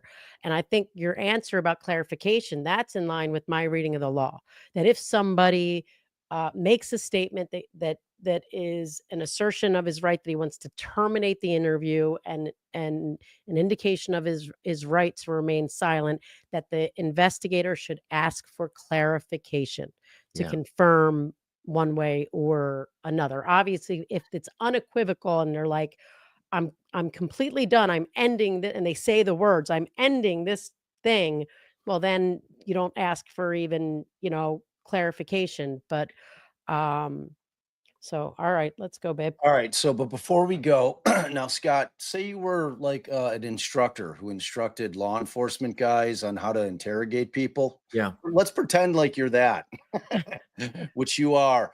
I can almost guarantee you, Jerry Holeman's never going to watch this live. Let's talk about if Jerry Holeman was being graded right now, and you're halfway through an interview, a mock interview. What's his grade in terms of an interrogator at this point? What do you Yeah, give? I like the word interviewer, and of course, interrogation it's a nice, and I do have, when I do a chart, I'll say, hey, so if I had a chart behind me, it would be rapport is consistent. It's my conversation with you. You've consented. The Miranda is a verification of that consent. Of course, it's all on paper. We're good to go. He didn't actually get a Yeah. Miranda. He didn't give him his Miranda warning. Did he give that? Were they given? No, Okay. Yeah. I thought maybe they were given outside. you would Or think they weren't. yeah. They were given the 13 days earlier, though.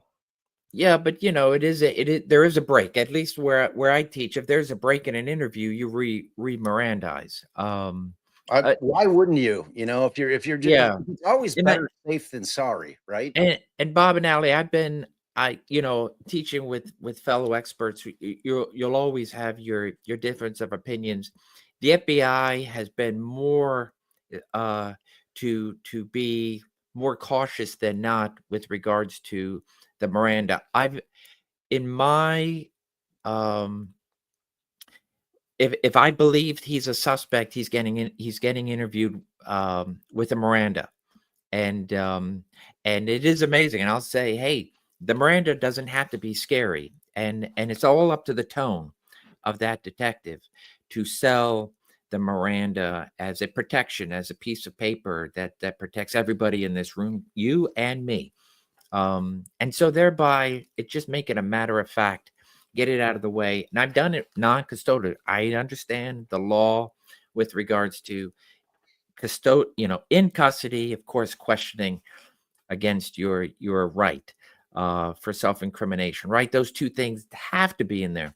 But I've had detectives as well from the state police that I worked where we would say, let's do the Miranda just in case. Why? Because if all of a sudden he says, I've had it and I can't hold this in anymore.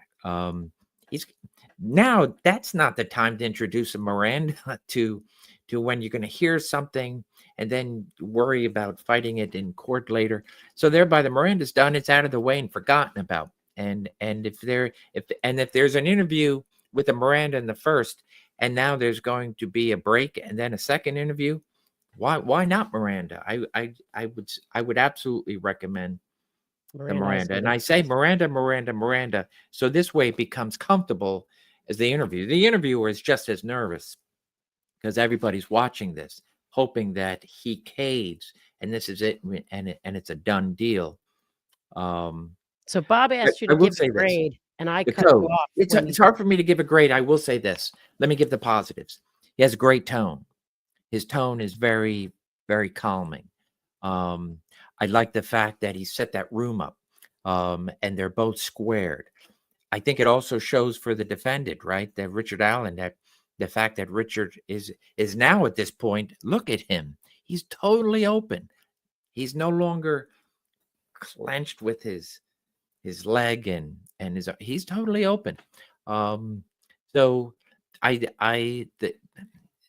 those are the positives, and the negatives are, I feel, I don't know where there was any establishment of rapport, which to me is the consistent talk about life, get a good, let him feel comfortable talking about his wife and life. Let that go.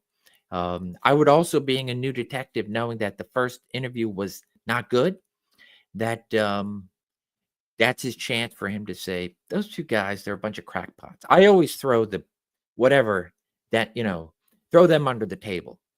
That's your chance. That's like the mean, bad lap guys. You're the good cop now. And those guys, they don't know what they're talking about. This is a new slate. And guess what? We're just going to go through some property receipts. And then if you're okay with it, just because I'm going to continue on protecting your rights as well as mine, let's get through this Miranda. Okay. And then go through the property receipts and go through whatnot. I felt like he was a little too quick in introducing, hey, this came from your gun, but I don't think you did it. But why did you do it? So some confusing statements. That's probably more nerves as opposed to being planned. Probably the detective is I feel like he was also trying to convince himself of what the evidence was. If somebody gives me a DNA report, I'm not a DNA scientist, but if you tell me and explain it in layman's terms before I go into that interview, then I'm going to talk to you about the layman terms of, hey, that's your fingerprint. That's your DNA. The extraction mark, outside. I haven't dealt with that. I don't understand it. And so I would be like, convince me before I go in there to say, hey, that's his round, came from that gun. So all right, well, we'll keep going, and you'll let us know if you see anything that you would point out as good or bad as we move on. Okay. Why? I told you, because I'm not gonna, you guys are like trying to trick me into I'm not trying to doing trick you. something. I'm not trying to trick you. I told you what happened. You've already got it. There's no need for me to tell you again. Story. Whatever. There aren't any. I don't know how I can make this any clearer. I'm not going to tell you that I had something to do with this. Okay. It's very And important. I don't know how I can make this any clearer. We have evidence indicating that you're clearly involved in this. And that's sad that you won't help. Okay. Because if that was your daughter out there, you would help some people out. You're damn right I would. You're right. But you don't, so.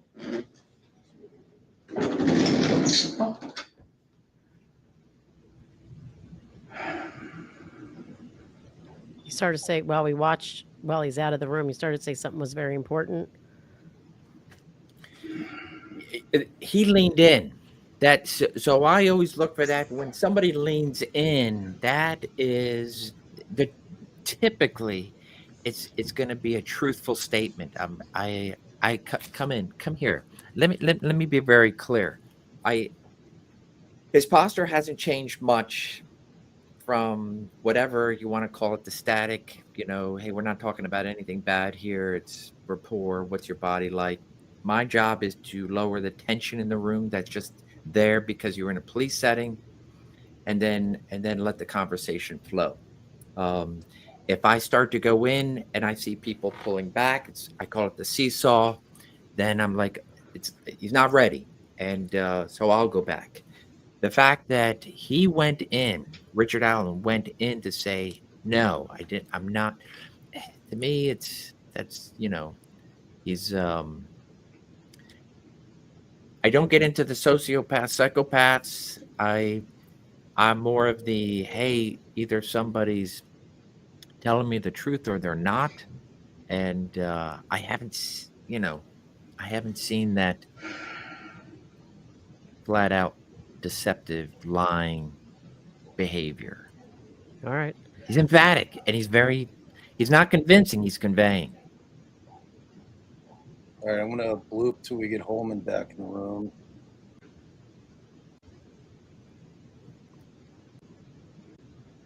Sounds like your wife's talking.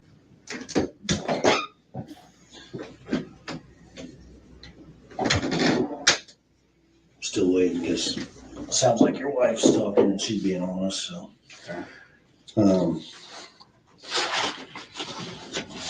she basically said, "You can't believe you lied to her, so you're lying to us too." But so, is there a reason why you have this round in your little keepsake box? What kind of ammo did you have for your SIG? I don't know. Blazer? I don't know. I'm telling you. At that time. At that time, you had Winchester. Okay. The round we found was Winchester. The ammo you had in your gun and for your gun at the time was Blazer. But this was a Winchester. It says right there, Winchester. Same exact type of round. We've been through this. I know. I'm just giving you opportunity. And like I said, your wife's being Please stop giving me opportunity. She says ever since 2017, she's saying that you didn't want to go. You wouldn't let her go on the search party. She wanted to help. Oh. And she's saying that. I think I know my wife. Well, I'm just telling you. My Want me to bring her in? some stupid shit You want me to bring her in and tell you? She's telling the truth about what happened. You didn't tell her, but you've lied to her for years, is how she feels right now. Okay. Because, and your depression has gotten considerably worse since this incident, which is. This has been going on for 7-8 years now. But it's gotten worse since. Well, it's gotten really bad. I could see why. If I killed two girls, I would get. Oh my God. I would have depression too. Well, I would have mental issues too. I'm sure you would. Living with this. I'm sure you would. And that's why you are. Here's what I think, Rick. I don't know. Only you know. But here's my theory. You're out there. Maybe somebody set this up. Maybe they didn't. Maybe you're out there. Maybe we know you're out there. That's not a theory. That's a fact. We know you had a gun. Girls saw the gun in there. We know you have anger issues. Your wife told us before that you have some anger issues and you have depression and you have, those types of issues. And maybe these girls said something to you. I don't know. Maybe you said go down the hill, which we know. The experts say you said go down the hill. You get down there and they piss you off for whatever reason. You racked the gun. You didn't realize you racked that gun to scare them, and that round popped out. You didn't realize it because maybe do you carry that gun with a round chambered, or do you not have it chambered? When I carry it, I would have a round chamber. So you rack it to carry it scare very often. Well, you were carrying it that day because girl said. So if you have one chambered, and what I'm saying is if I have a round chamber, which I do, and I rack this gun right now around a fully intact round will pop out. Correct? I assume. And that's what's happened. And you didn't realize it. Okay. And that's why that round's there on the ground. And this is your opportunity. And you say that you don't want to this and Can you that. please stop giving me opportunities? I'm not going to sit here and tell you I did something I didn't do. Okay, tell me what I'm you not did. going to tell you I'm involved with something. Tell me that I what you wasn't did do involved then that day. Look, help me. I didn't Help me murder say- 2 little girls. What did you do? I went for a walk on the trail and I went home. And I told you the details of the best I can remember of what I did that day and what the walk was. I'm not going to. This is ridiculous. I'm not going to just keep repeating myself. Okay. So. And Scott, just for frame of reference, this arrest is 5 years after the fact. Yeah. All right. So that is a considerable amount of time.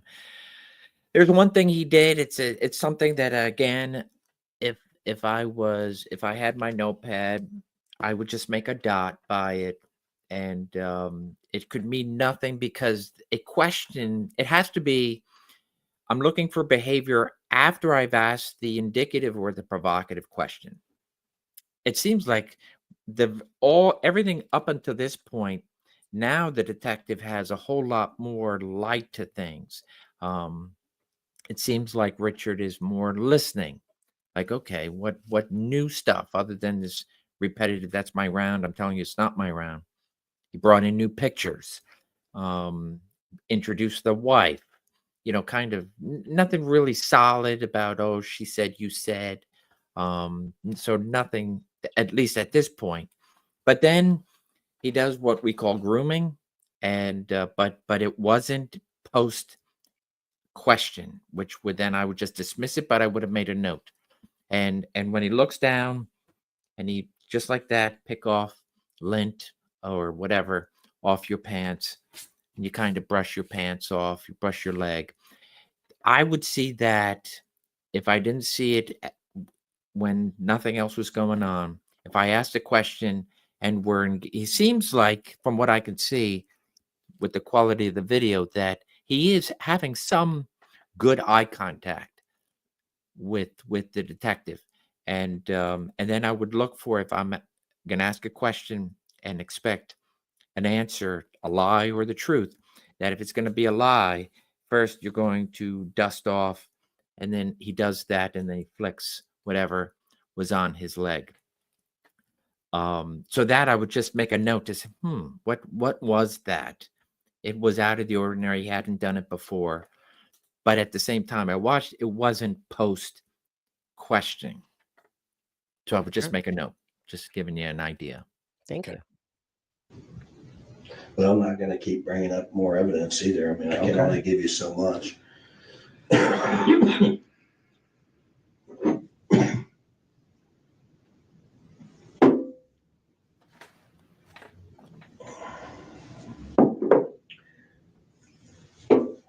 What about Ron Logan? Do you know Ron Logan?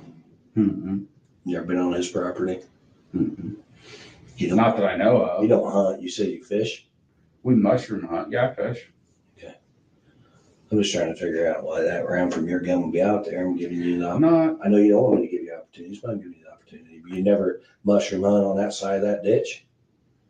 On 2000, or you weren't mushrooming, it was too early for mushrooms. A little bit. It was just a seasonably warm day. So I went for a walk.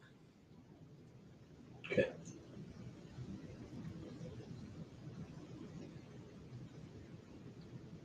And nobody had your gun that you know of? I'm not answering that. I've answered it 15 times. I mean, obviously, you would tell me if somebody did, because then that would put them there and not you. Because right now, you are already out there by witnesses, and you and I both know that realistically, the evidence doesn't lie. So It obviously does. If you That's did what it's know, saying. I think I know you well enough. Maybe I don't. That if you did know somebody borrowed your gun or had your gun, you would tell us. Of course I would. Okay. So it's realistic for me to believe that you were the only one to have your gun. Excuse me. I've answered that 15 times. Okay. And you said 15 times. That's true.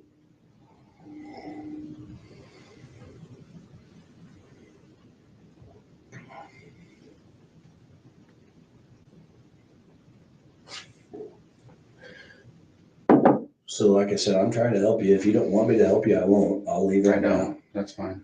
What I'd like for you to do is tell me again what happened, because you didn't tell me. I watched the interview. I'm just trying to figure out why your round from your gun was 6 inches from those girls. And I'm telling you, that's not possible. Do you believe in science? Do you believe in? I believe in science. I don't understand all of it. I don't either, but if a scientist, a certified analyst is telling you that this round came from this gun, specifically this gun, not this type of gun. I get all that. I know what you're saying. And what I'm telling you is that bullet did not come from my gun if it was found at that murder scene or on the bridge or where, like, it didn't come from my gun is what I'm trying to tell you. And I'm trying to So it did, and they're telling me it did. So now I'm trying to figure out who had your gun, and you're saying nobody did 15, 16 times, and who had a round from your gun. Did anybody have your ammo? I don't know. You explain to me. You try to explain to me why. I'm not going to try to explain. I told you You that. can't. You can't explain why your round is by this dead girl's foot. Because it's not. But it is. You believe in science. You believe in that analysis. You believe that our lab, that round's been in storage since the 14th of 2017. I am telling you that any round involved in this whole thing did not come from my gun. And I'm telling you, you're lying. Okay. Because I have evidence that it is. You don't. That's not evidence that I'm telling you, never mind. please Nope. tell me. I'm all ears.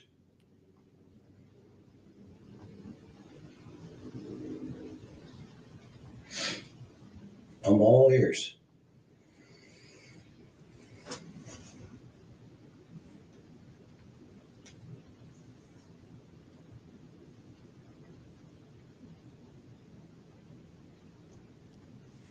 I'm all ears. I've got nothing to say. Tell me. I've got nothing to say. This is ridiculous.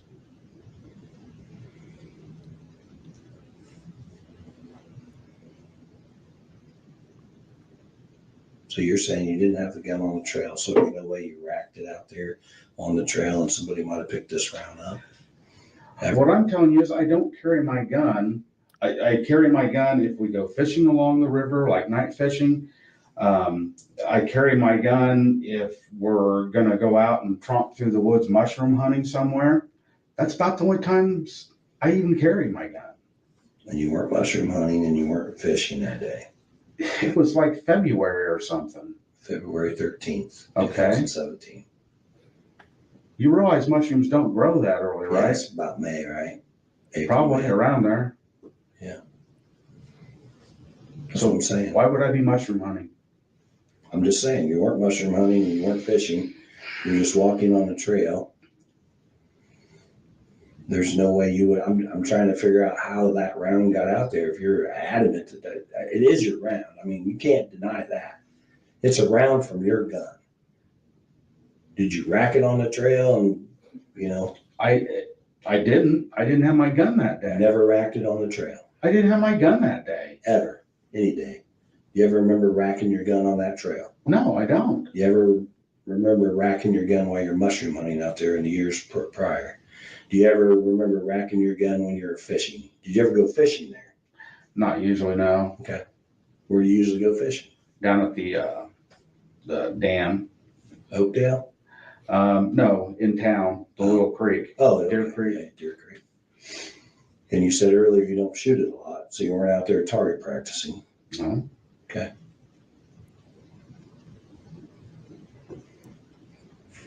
All right. Well, I'm just trying to figure out how I got there. Pause it, babe. So again, I just want to ask about him sort of not making excuses. Does that tell you anything? Yeah, he's not he hasn't changed at all. His story is consistent, and it is very simple. And he's not going off on tangents about this or that. He's not even questioning anymore the evidence. He's just saying that I it's not mine. I don't know what to say. That I don't know how to say it. There's no other way to say it, which I think lends to him. He's trying either. And so on the other side, either the detective has given him something, even though he's showing, hey, this piece of paper, but I don't know if he's not convinced. And so there he's not able to convince Richard with it. Richard has a gun. I like the fact that maybe 10 minutes ago in the interview, he mentioned about the gun and a witness seeing that it's in his waistband. And he glossed over it. There wasn't any follow-up question did you, now he seems to be doing the follow-up with, is it possible you had your gun that day? And then, of course, he denies it. And then, is it possible? The detective is doing, I feel a little bit late in there, but he's doing now kind of encompassing other possibilities, throwing everything at him to say it's okay to have racked around days ago, weeks ago, whatever, or last season that you were hunting. But at the same time, Richard's not jolted by anything. It's very, he's just not buying into it. Either, on the flip side, if he is deceiving, he's just not, it's not enough to push him over that edge. But his body is also not shouting. I can't take the pressure anymore. I understand the depression part, so forth, but it's just kind of like it's almost like a zinger as opposed to, hey, sometimes we all got hard days, and I just feel in the negative side to this, I feel like now it's rattling off questions, repeating the same thing, as opposed to let's go somewhere else and then see if we can come back to this, see if I can get you. It's very defensive in the sense of, you're saying it a million times, and I'm telling you a million times the same way I said it from the first time. Now, as far as the Reid technique goes, I mean, he just gave him about 5 outs. Yeah. Have you been down there mushroom hunting? He did it earlier too. Do you loan someone your gun? On it. Yep. Right. Yeah, those are classic. We call them. Well, I would say it getting into the RPMs. Have you heard of the RPMs? Or rationalize, project, minimize. And so the rationalize, project, minimize, it's all about blame, so you could talk about this theoretically and say, okay, you're not there, but let's just say the person who did this, and then start talking about, and even though the detective said, I don't think you're a monster, so you're not a monster who killed in cold blood, you're somebody who perhaps stumbled upon or something. I would have way back, hey, if you're convinced this person was there at the crime scene, then it's like, let the breadcrumbs lead you to the crime scene without getting into the crime. And so thereby, yes, you were on the trail, you were somewhere in the vicinity, but get closer and closer to, I would start talking about the girls. I would start talking about, this is the way it is, and kind of see where is he sympathetic with me, or he's like, oh, now you're really getting, you're getting too close for comfort. Right now, it's just banging over the head. You did it because the round is there. So thereby, but it's a little bit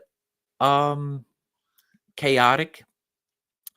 And so I feel like the straight shooter here, the fact that it just keep repeating the same thing because the question is the same, I would have pivoted and go somewhere else. All right, let's Let's keep keep going. let's keep going. When you said you carry it when you're mushroom hunting and fishing, and obviously I know when mushrooms grow, and I know probably, I mean, you could go be fishing in February. Why do you carry it? Why would you carry your gun? I'm not a fisherman or a hunter, but why would you carry your gun if you're out mushroom hunting? Just because you're going to be out in the boondocks, you just never know who you're going to run into. Personal protection. Okay. Or snakes or something like that, I guess. I probably wouldn't shoot a snake. You wouldn't? No. I would.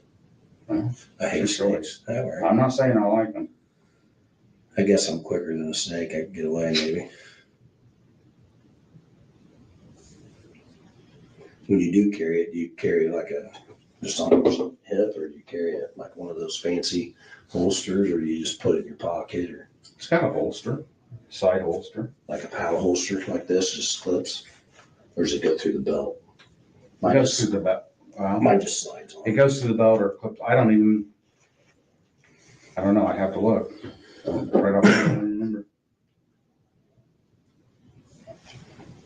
So And you that said when you do that carry, you could have be one. something that I would That's how I explore carry there. mine. Generally. He did it, so now we're getting back into perhaps you had your gun when you were on the trail, and so that the question is asked. This is where, especially men, if you're nervous and now you're like, okay, I don't know how to answer that question because I've been consistent saying no, and so he went like that. That is a sign again. I would now start turning up the heat on that aspect. You're away, but at least now get me a little bit closer with the breadcrumbs. Hey, maybe I have something there with the gun. Can I get him to say, you know what, maybe I don't usually carry my gun, but maybe I did have. It's possible I had my gun that day. That would get him a little bit closer to then common sense would. So then it's possible the round got extracted. So there was a body cue with that, very typical, especially having his beard. That when he did that something caused him because he hadn't done it the whole interview. Was So it right after he asked him about whether the holster clipped or hooked, or what was yeah. it? So we were talking about the holster of the gun, and I think ultimately, if I reading this detective, he showed him his holster. The fact that if Richard carries his gun enough, you should know the holster you have. It's either a belt through or it's a pancake and it's over. That should be obvious. You don't have to play around with that.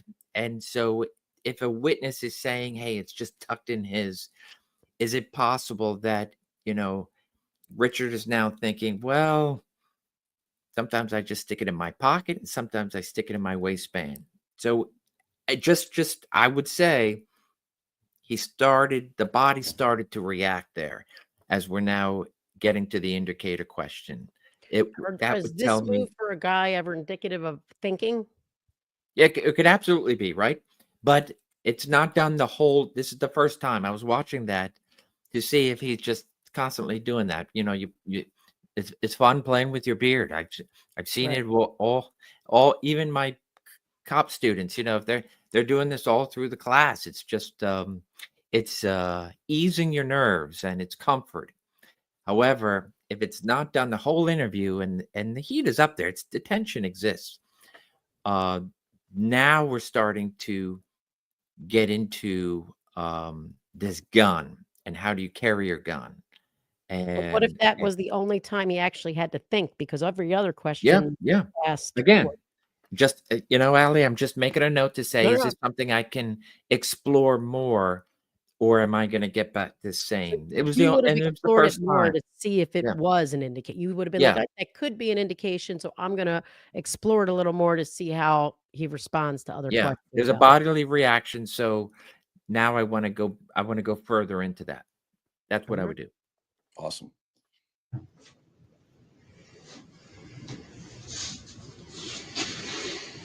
All right, let me see what the prosecutor has to say. I'm gonna call him real quick. Tell him what's going on, okay? Okay. What do you want me to tell him? I want you to tell him whatever you want to tell him. I mean, The truth? I'll tell him the truth, because that's what I do. that's your version of the truth. Because it's obviously not. I'm not making it up. It's obviously not the truth. You think I'm making up that we found this round? And I don't know what you're doing. What I'm telling you is. I'm not making this up. You and I both know. I'm not lying to you about anything. Everything I'm telling you is facts. Okay. I'm not trying to trick you into anything, Rick.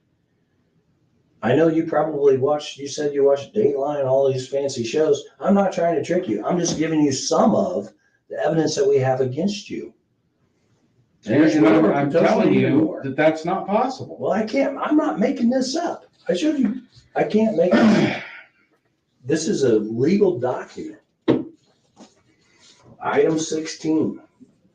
Any other evidence that Was identified as being cycled in the firearm of item 314. Item 314 is your gun. Item 16 is the round that we found out there on the ditch bank next to Liberty's foot. And that round compared to your gun. And I'm telling you that didn't happen. That it's not possible. So you think I just typed this up? You think You're saying it happened. I'm not denying you're saying that.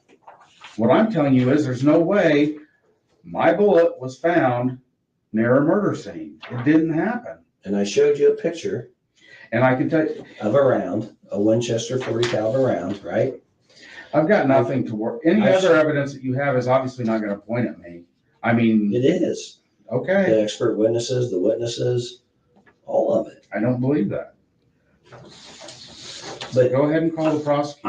I'm just stumped here on what you think I made this up. What do you want me to tell you? I want you to tell you how do you think I made this up? Do you think I just typed this up? This is an official document. I never said you made it up. I never said you made it up. I can't lie to you and say, hey, I have an official document right here saying that this exam was done on this round that we found at the scene. I can't make any of that up. That's what you're telling me. Well, no. I've not once said that you're lying. I've not once said that you're making that up. You're just saying what I'm telling you is that there's no way that a bullet from my gun ended up anywhere near a murder scene. It just didn't happen. And that's all I can tell you. I can't tell you any more than that. And all I can tell you is we found this round back in 2017. Okay. Collected it, have compared other guns to it. Other guns have not matched. We've had it for over 5.5 years. Right, we get information. You're on the trail. We want to talk to you and say, hey, what's going on? Who'd you see? What'd you do? You kind of cooperate, but then we say, hey, we're looking for this and that. Would you let us look? Nope. Get a search warrant. We did. We got a search warrant. Sure. And we found this gun in your house that you bought in 2001. That the extraction marks, which is the analogy I got from the lab, is it's compared to a fingerprint. It's unlike anybody else's. Okay. Because these extraction marks, if they got my SIG 40, if I had a SIG 40, I have a 45 and a 9, but if I had a 40, it wouldn't match to my gun. And we've had multiple 40 caliber guns down there testing on other people that cooperated with us. Okay. And it doesn't match to their gun. So that's why I'm telling you why we're here. Sure. One reason why we're here today is because your gun matches to this round that was found out there. I can't make that up. I'm not lying to you, Rick. I can't. That's unethical. I can't go. It's obviously what you think. What I'm telling you is it's not what I think. It's what the evidence is telling me. If I just thought, I'm gonna make this story up of it. Somebody was out there and jacked around out of their gun. I can't make that up without the evidence that indicates it. Did they say anything to you about this round and about your gun the day they talked to you a couple weeks ago?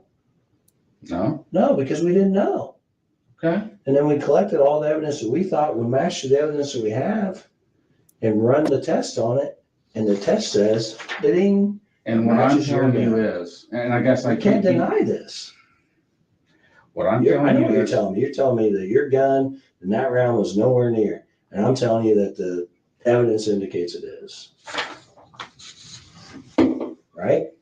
We're on the same sheet? that's what you're telling me, yes. And that's what you're telling me. No, What are you telling me? I'm telling you There's that no way in hell that my gun and rounds out there. Go ahead, say it. Sorry, I won't interrupt you. I'm not saying anything. Because you know it's a lie. I can't make this up. That's what I'm saying. You and I both know.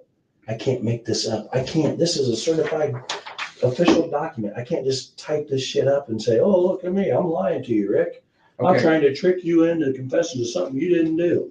That's bullshit. You and I both know I can't do that. okay. So tell me. You tell me. Tell me. I think you're involved in this double homicide. That's what I'm telling you because of the facts that we have. I get that you think that. And I'm telling you I wasn't. Okay. And if that's all it was, your word against my word, I would be like, okay, Rick, we'll see you later. But I got all this evidence that we can present to a jury of your peers that's going to say, wow, Rick did this. He won't talk to us, though, so we don't know what he is. He's just some crazy monster that chases around teenage girls and wants to torture them and do whatever. That's what they're going to say. And now your wife and your daughter and your friends and your family have to live with that. Exactly. They already have to. You've already done the damage. I didn't do the damage. You certainly did. I You and remember everybody else. A round from my gun isn't down there. I can't explain to you something that I don't understand. Okay. I wish you could. I wish somebody could. I certainly wish I could. Let's sit tight. I'm going to find out what your wife's been telling the other detective. And we'll go from there. Okay. I can bring her in here too. Let her tell you. Maybe she can convince you to tell the truth.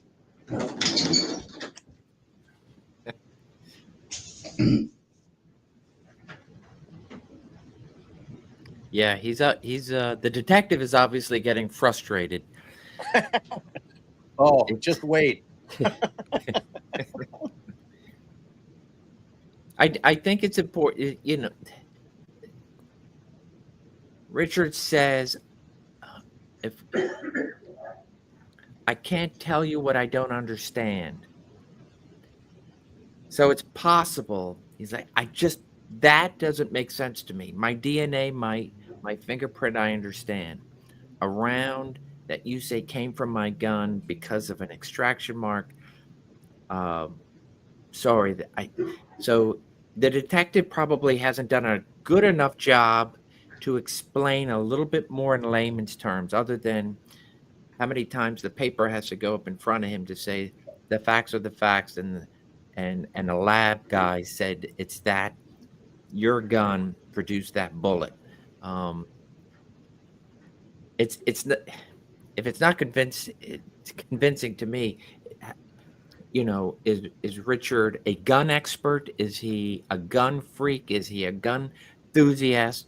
Does he know enough about guns, or does he just happen to have a gun or two and doesn't really know enough, and so thereby is he not convinced? You know, I'm just trying to figure out, bodily wise, body is consistent.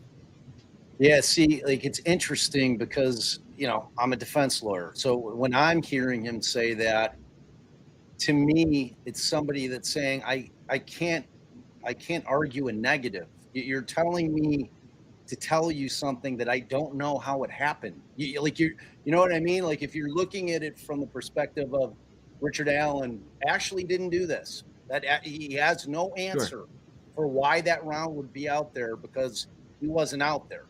You know, and if you're sitting there in that chair and you've got somebody telling you, well, your round's there, you know, you need to tell me the truth. And he's sitting there and saying, I can't explain something that I don't understand how it would end up there, short of you planting it or the lab screwing up. One of those two things has to be in place. Your wife wants to come in and talk to you, so she's going to come and talk to you for a minute, okay? Anything else? You need a smoke break? Another smoke? You want to Step out back and smoke before you talk to your wife. If you'll let me, I will. Do But you have a cigarette they're on? in my jacket. Where's your jacket? I'm assuming she has it. Okay. Okay, the water is placed there.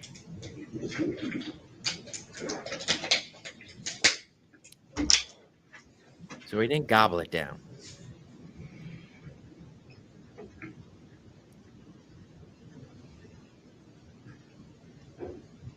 Which would have been a sign to you that he was nervous or Yeah, it's just a sip because, they've been going at it now for whatever it is, 45 or so minutes. I would have expected, especially because no one's looking, that half of that bottle would have been downed.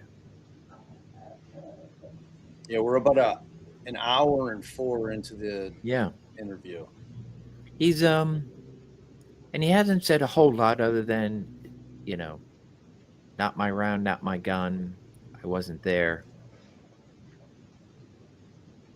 But the body is consistent. The body is consistent at rest. It's consistent when I do feel like there wasn't quite enough, the detective convincingly telling him you did it and no one else could have done it. So now let's kind of come up with a story we both can accept. I feel like the body's very consistent through and through. Is there a restroom I can use? all right, blip through until they're back, babe. Okay. Yes, ma'am. So is there any recording when they go get a Restroom break, No. smoke break, anything else? What was your question? We've made sure that it was recorded. Yeah. So what we're seeing here in terms of, are you asking, did they record him when he was out smoking? Correct. We would do He's it. saying that they would have, so maybe Yeah, it's something I'm that was not never. aware whether or not that was, it Yeah. was certainly not introduced at trial. Hmm. What we're seeing here is the edited version. So where we see the kind of where it goes fade to black, those are portions that they cut out for various reasons. that Okay, were so litigated. it's not a camera glitch; it's an edit. No, yes, Got it. right. And I think that one was just, they weren't in, they took out the time that he went Right. to smoke. Right. Right. They took out the smoke break. Yeah. All right. It's about to get a little more. Just, babe, just let it go. I'll see if she wants to come talk to you. You need nothing else? Water good? You need anything else to drink? Just over this. I know. I want to get over it too. I have a job to do. I'm trying to figure shit out. Get it. Okay.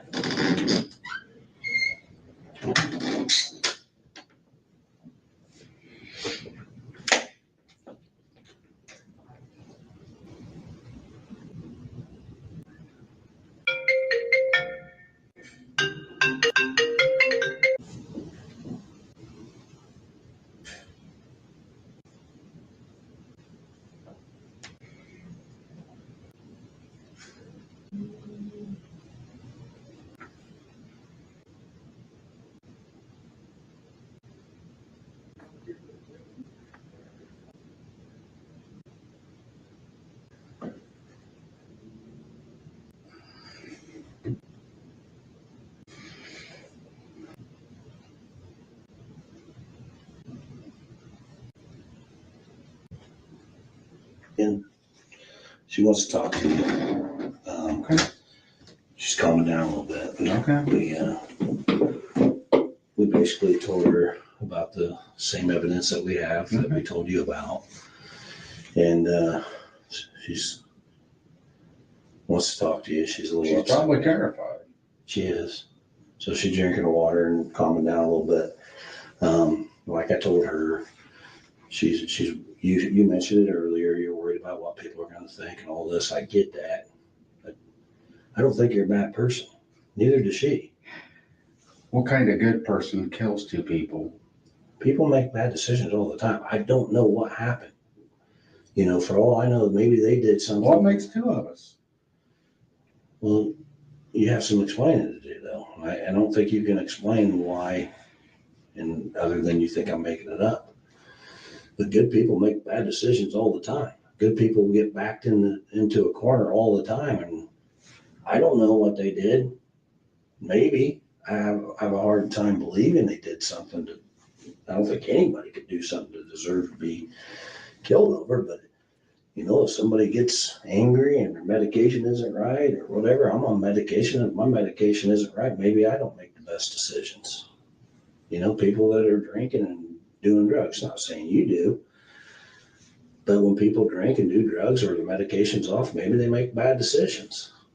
Good people do it all the time, but good people get out in front of it and tell the truth and try to help, put an end to it. It's over.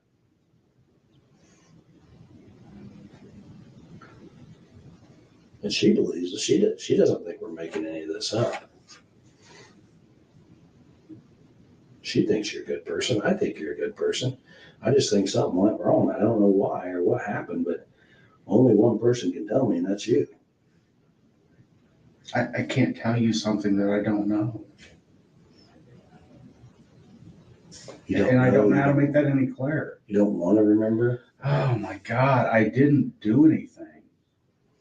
I didn't murder 2 little girls. I didn't help somebody murder 2 little girls. I wasn't involved in, what'd you say, scheming or whatever. I wasn't involved with these 2 girls in any way, shape, or form. Never even seen them before.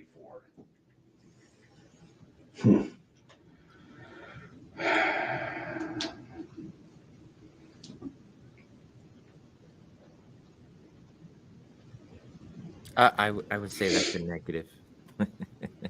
What? Which part? Yeah, it's it's important, I think, to have we would teach, hey, your phone is a distraction. It's a distraction on the street, it's a distraction in the interview room. The only time I would have first of all, the phone would be on vibrate. But his attention got drawn to that phone. Whatever is being said, either by either it's another detective watching, trying to give him something of a clue. Either way, that phone, he's 100% focused in that phone. You now just if you're turning down the lights, I am watching at that point. I was like, oh, I'm seeing a shift, and so thereby I'm just gonna listen. Seems like the tension is down. That introducing the wife and so forth, and he's giving him the out with the rationalization. We drink, we take drugs, we mess up our mental health medication, whatever it is. And so sometimes our brain will do things that we would otherwise never think of doing. As he's talking there, I did feel like there might have started to be a shift where it's almost like, okay, this is the first I'm hearing, because he does say, what kind of good person kills 2 people? It's a statement that's like, you asked a question, so now let me give you some outs, some answers. What kind of good person? Can I still be, if he is, what can a good person still do something as bad as that? He's not, I like the fact that he's not saying anything other than it's a murder. He's not saying 2 girls who died by accident or just dead, kind of like skip the murder, skip the homicide, just 2 girls who died, right?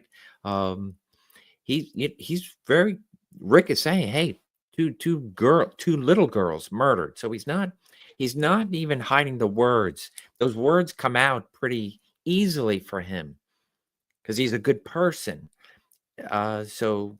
So that's, I felt like we were starting to see a shift there. Maybe, but then the phone, very loud, goes off.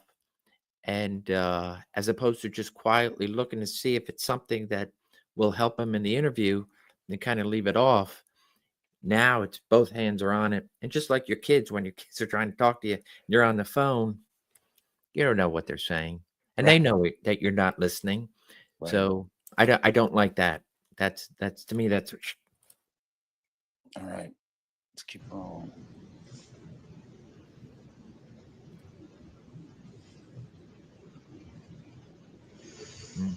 Well, I'm gonna let her talk to you a little bit.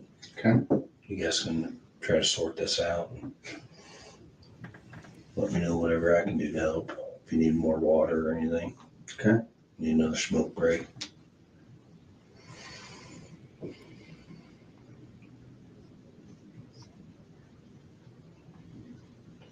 I just feel like you're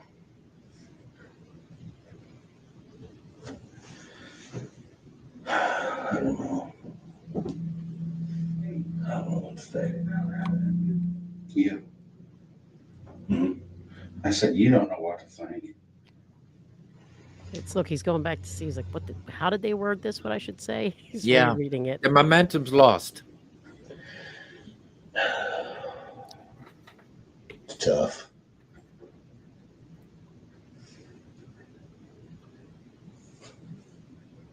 It's not tough, it's bullshit.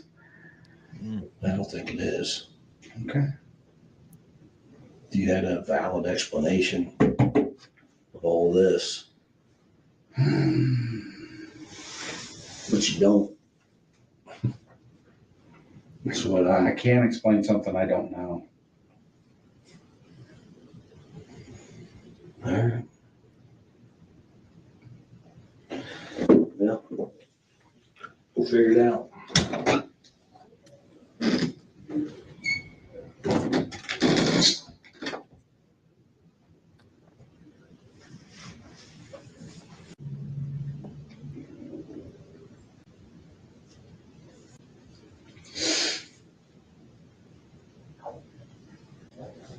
Hey, baby.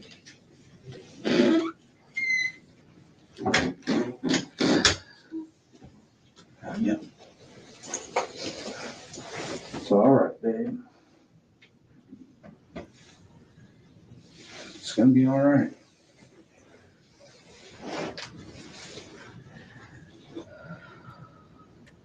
They're trying to tell me that you actually believe that I did it. And I just can't believe that. Trying to figure out where there's a bullet out there. I know. Do you think I'm not? And that's what I told them. But I can't explain something I don't understand. I tried to explain to them that there's no way that a bullet from my gun was at a murder scene because it didn't happen. I didn't even have my gun that day I went out.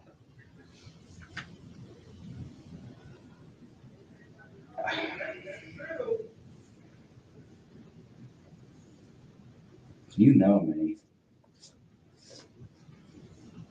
You know this isn't something I could do.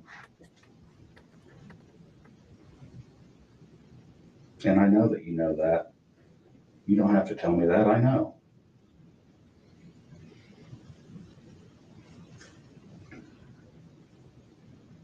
They really think I did this. And they want me to believe that I know you know I didn't do this. I guess that's what I'm saying.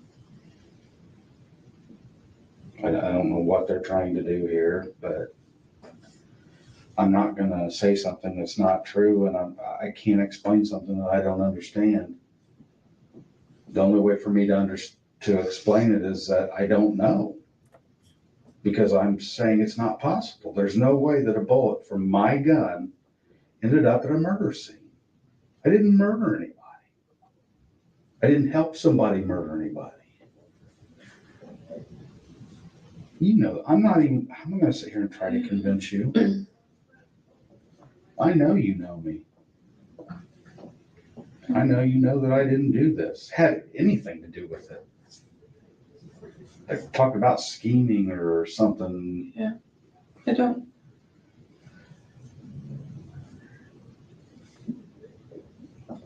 know how did a bullet from your gun get out there? I don't know. Because they said it came from our gun. I know that's what they believe me. That's what they're telling me. But how did it get there? I don't know.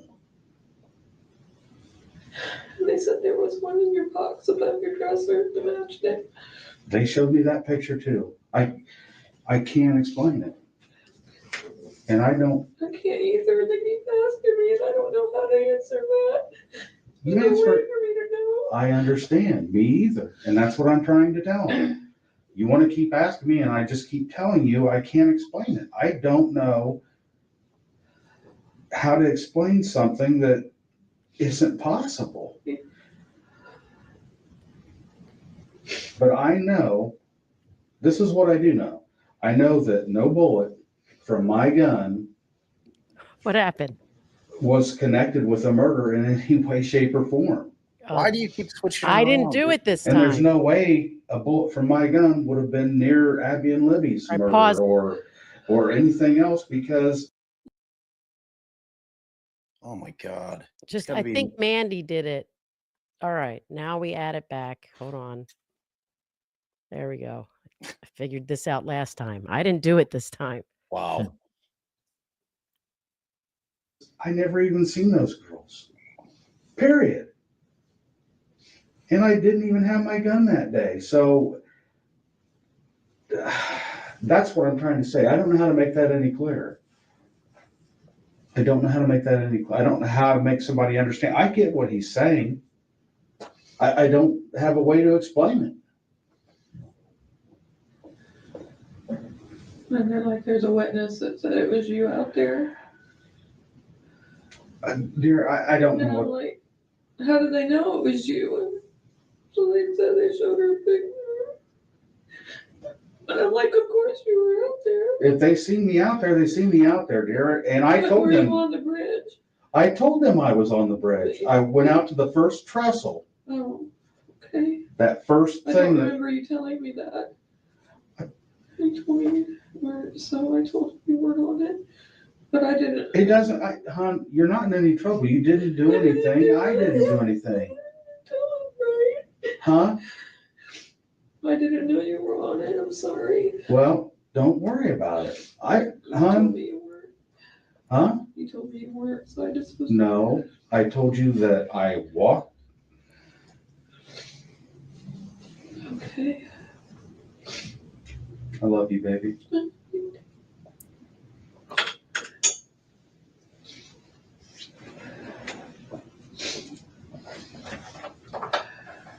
I don't know what they're trying to do, but I know that that's not what I told you.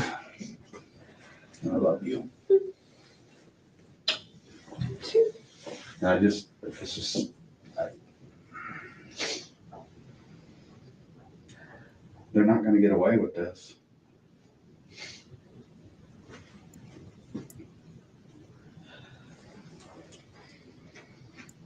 This is exactly what I would never want for you. And there's nothing I can do about it. I'm not going to say I did something I didn't do.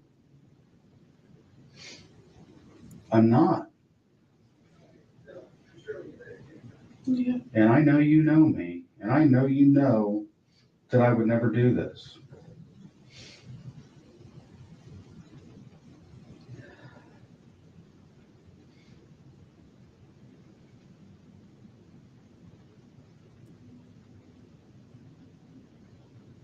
All I can say, hon, is you know me. I know, and I know you know me, and I know you.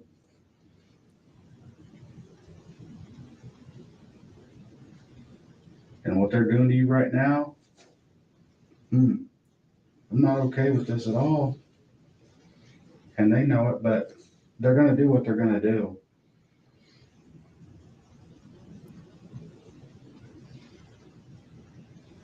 I'm just sorry you're having to hurt. I'm sorry I'm having to go through it. I mean, how? It's like I told them, the damage is already done. You've already talked to people I work with. You talked to neighbors of mine. And I care about what people think.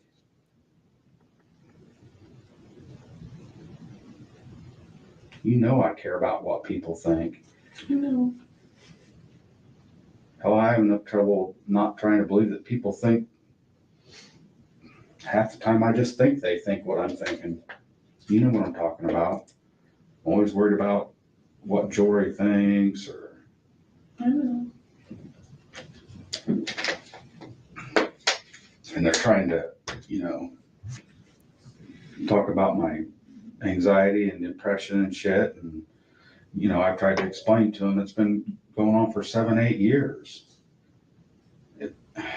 Hell, I've had it my whole life.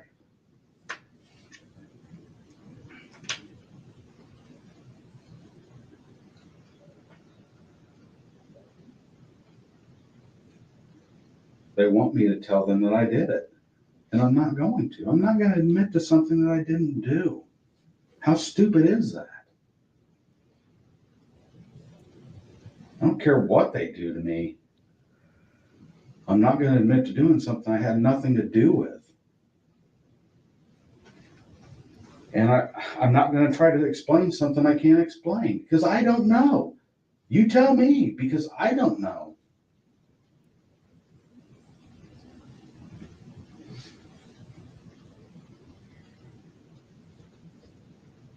I just know that I never even carried the gun unless we were going mushroom hunting, tromping through the woods, or fishing along the river. That's the only time I even carried it for the most part. I never even would have, hell, I haven't carried my gun, and I don't even remember a time when I used to carry it. I mean, other than going fishing, like if we were going night fishing.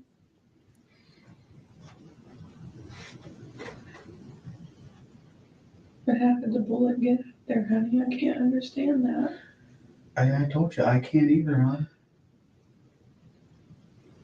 There's two explanations. One is the bullet didn't come from my gun. It did though, honey. They've got ballistics on it. I get that. Then it didn't come from a murder scene. I don't know what else to say. I get that. I get what they're saying. What I'm telling you is, if that bullet came from my gun, there's no way it was found with their investigation for the murders. There's no way. I can't explain something I had no answer for.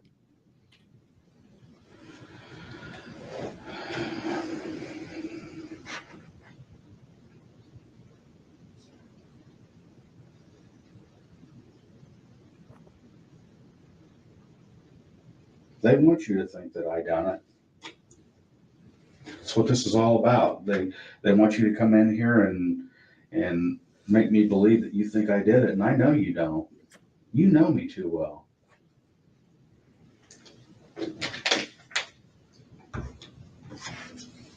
You know I'd never do something like this, or even be involved with something like this.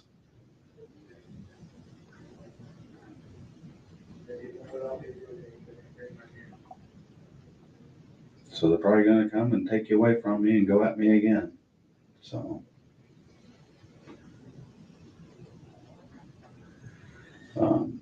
just tell them you want an attorney.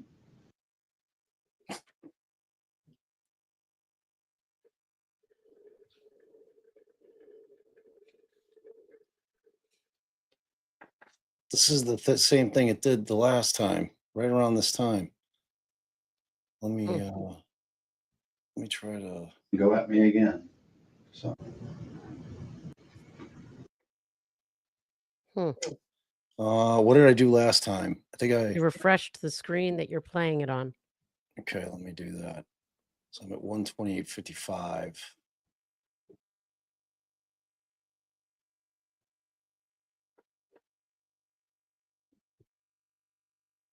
Which means absolutely nothing.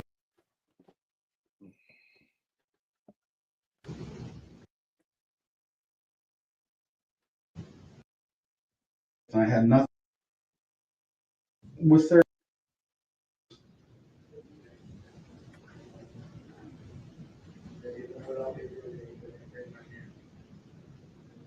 So they're probably going to come and take you away from me and go at me again. So.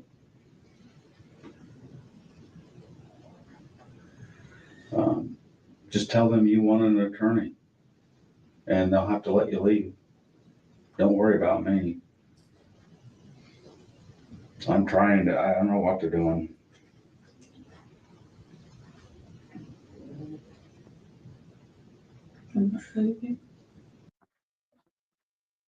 That must be where it ends. Yes, you do. There is no way that evidence is going to show that I did Right this. fucking here, Red. You got one piece of evidence I got that I multiple can't explain. pieces. Multiple. I'm not showing you my whole fucking hand here. I don't care. I'm You telling should you, I'm care. done And talking. now you're gonna drag your fucking wife and your daughter through this because you're too fucking bullheaded to get out in front of this and admit that you made a mistake. And whatever the fuck happened out there, we'll never fucking know because you're too big of a fucking bullheaded. Go ahead. So tell you I did something Tell me that the I truth. didn't do. The truth, Rick. I don't want to know. I've told you the truth and you don't want to hear it. The evidence tells me otherwise. The evidence clearly indicates you're involved in this. No, I've it said this. doesn't. It fucking does. It doesn't. I'm telling you that there is no way that a bullet from my gun was used in these murders. And I'm telling you that we had this fucking round on February the 14th, 2017. It's been secured in the fucking laboratory. And we've tested other guns. I understand I'm what you're telling her. saying. I want her to hear this. I understand what you're saying. What I'm telling you is I can't explain something I don't understand. Oh, the scientists That's not explained it possible. for you. The lab analysis of analysts have explained that for you. They're saying that this round, without a doubt, came from your gun. Then And you've told me taken it from somewhere else then. Because it's not possible. I did not take it from somewhere else. It was logged in. It was taken as a photograph. You think we fucking went and stole your fucking round and threw it down by a fucking dead girl's foot? This ain't fucking TV. This is realistic. I understand. We collected that fucking item on February the 14th. We didn't take it from anywhere else but that fucking scene. And we didn't take your gun from anywhere else. We took it from your fucking house. I'm telling you, I can't explain something. And I'm telling you, the fucking analysts explain it. You can't get past this. Can you please let my wife out? Absolutely. Come on, Kathy. I love you, baby. Can I kiss her? Yeah, kiss her. Do the right thing, Kathy. Tell him to do the right thing. She knows I will. Yeah, do the right thing. You're going to put your family through this for no reason.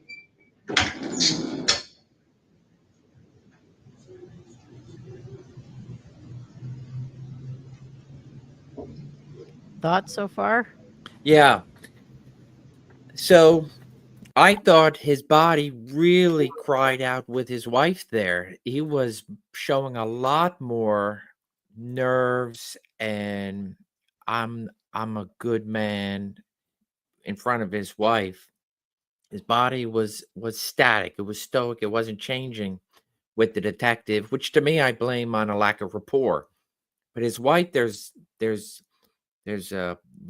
history there. She knows him, and he repeats so many different times.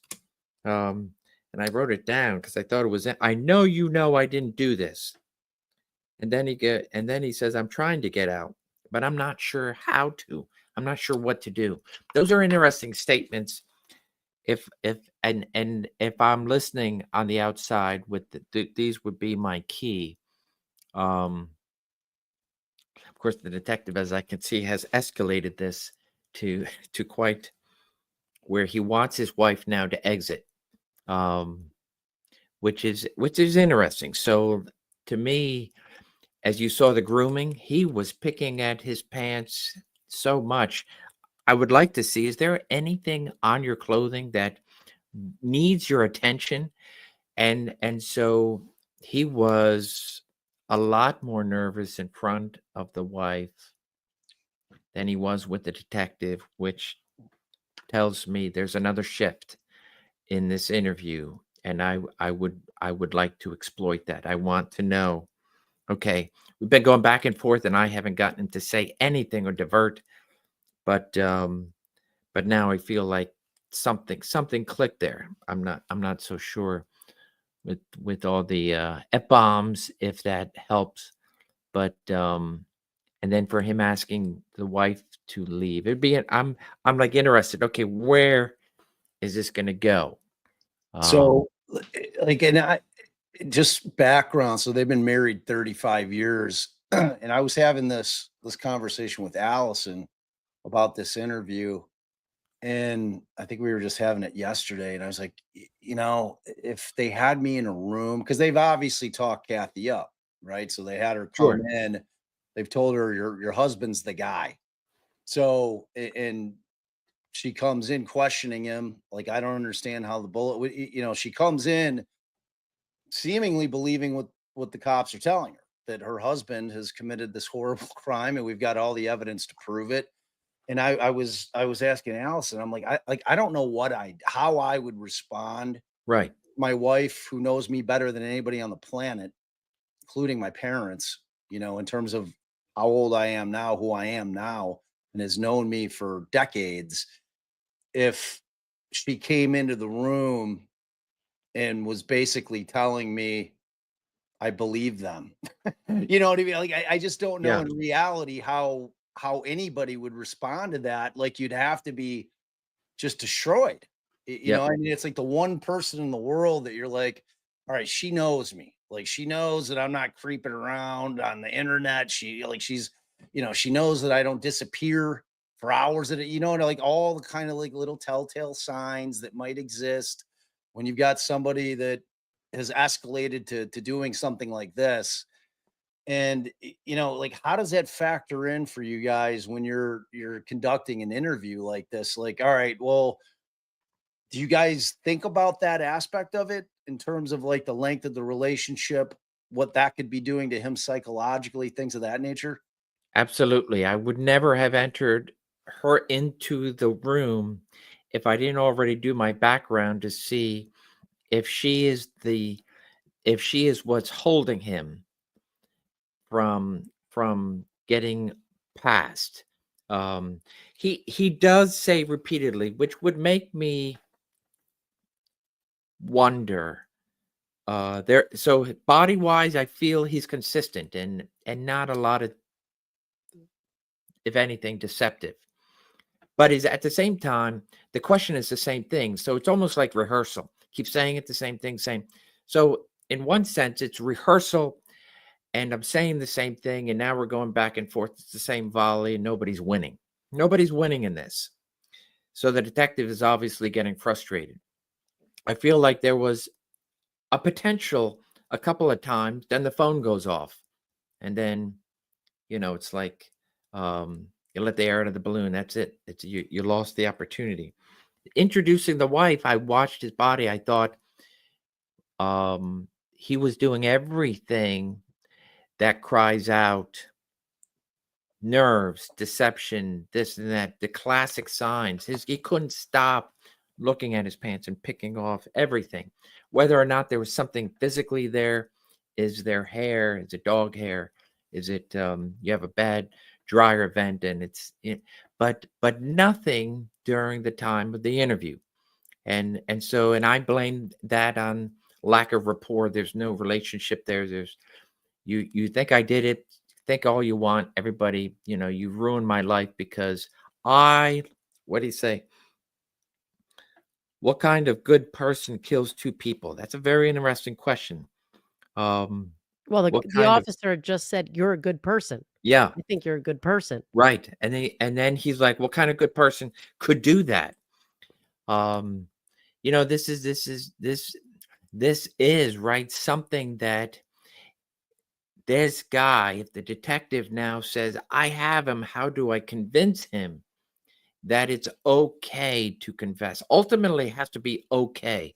If your conscience is not crying out, and I don't see his body so tight, so if the conscience is not crying out, what are you looking for? So the detective introduces the wife. We don't has the interview with the wife ever been released or not? This is the No. first. Yeah. No. So in terms of where they talked her up, we don't know. yeah, It but wasn't she introduced. believes, regardless, she doesn't understand the science that bullet is hit, but she accepts it because she accepts authority, and the detectives told her, thereby she accepts it. There's no dispute. He is not accepting it, but I don't know if he's not accepting it because first, I didn't do it, so it's not my bullet. Or, yeah, I don't understand that science. I understand I understand DNA. I understand fingerprints. I understand a video. If somebody videotaped me saying, I can't deny it's me. So he repeats, I don't understand it, and so to me it's confusing. And so, because the body's saying one thing, which is pretty static, but the detective hasn't figured out a way to turn up the heat and get and say, what would a good person do? How, tell me a story where somebody could have done something like this, but it's still okay. You're still going to be loved by your wife and so forth. That's where I would be going. So that's his weak spot. We witnessed his weak spot. And it is, if my wife believes that I could have done this, because he says it, I don't know how many times he says it. I know, you know, I didn't do this. So that's more important than what than coming. It's so important to him that, as a detective, I say the evidence is clear, thereby I absolutely believe he did it. I need to get him to confess to it. I got to look for that vulnerability, and we witnessed that vulnerability. He hugs her, he kisses her, he's trying to calm her down. She's obviously upset, and he's looking away from her, going to the pants, going to what we call the grooming, in a way that it's like, I love my wife, and I need her to hold me in that light of you're perfect. And so, to me, that I saw a shift there, and I, that it's okay. I got to come back and see if I can bring this home and let him continue to say, your wife will never stop loving you. And so I think at that point, before bringing her in, I think I would have said, have I convinced you that if that bullet came from Richard's gun, thereby Richard was there? And so he knows something he's not telling. Are you willing to help me get him past that point? I think I would have done, if I'm going to introduce somebody else to it, it can go one way or the other. But notice how he this, I thought this was fascinating. He hasn't once said anything about a lawyer. He says, like, I'm not gonna, what does he say? I'm done, or I'm not gonna tell you. But then he tells her, get a lawyer. You tell him you want a lawyer. What? That, to me, that was fascinating, especially if the wife has zero culpability, liability in this of any kind. What? Yeah, he is. Babe, don't say anything yet. Let's get to the end, and then we'll. Let's do it. All right, we're close. Last few minutes here.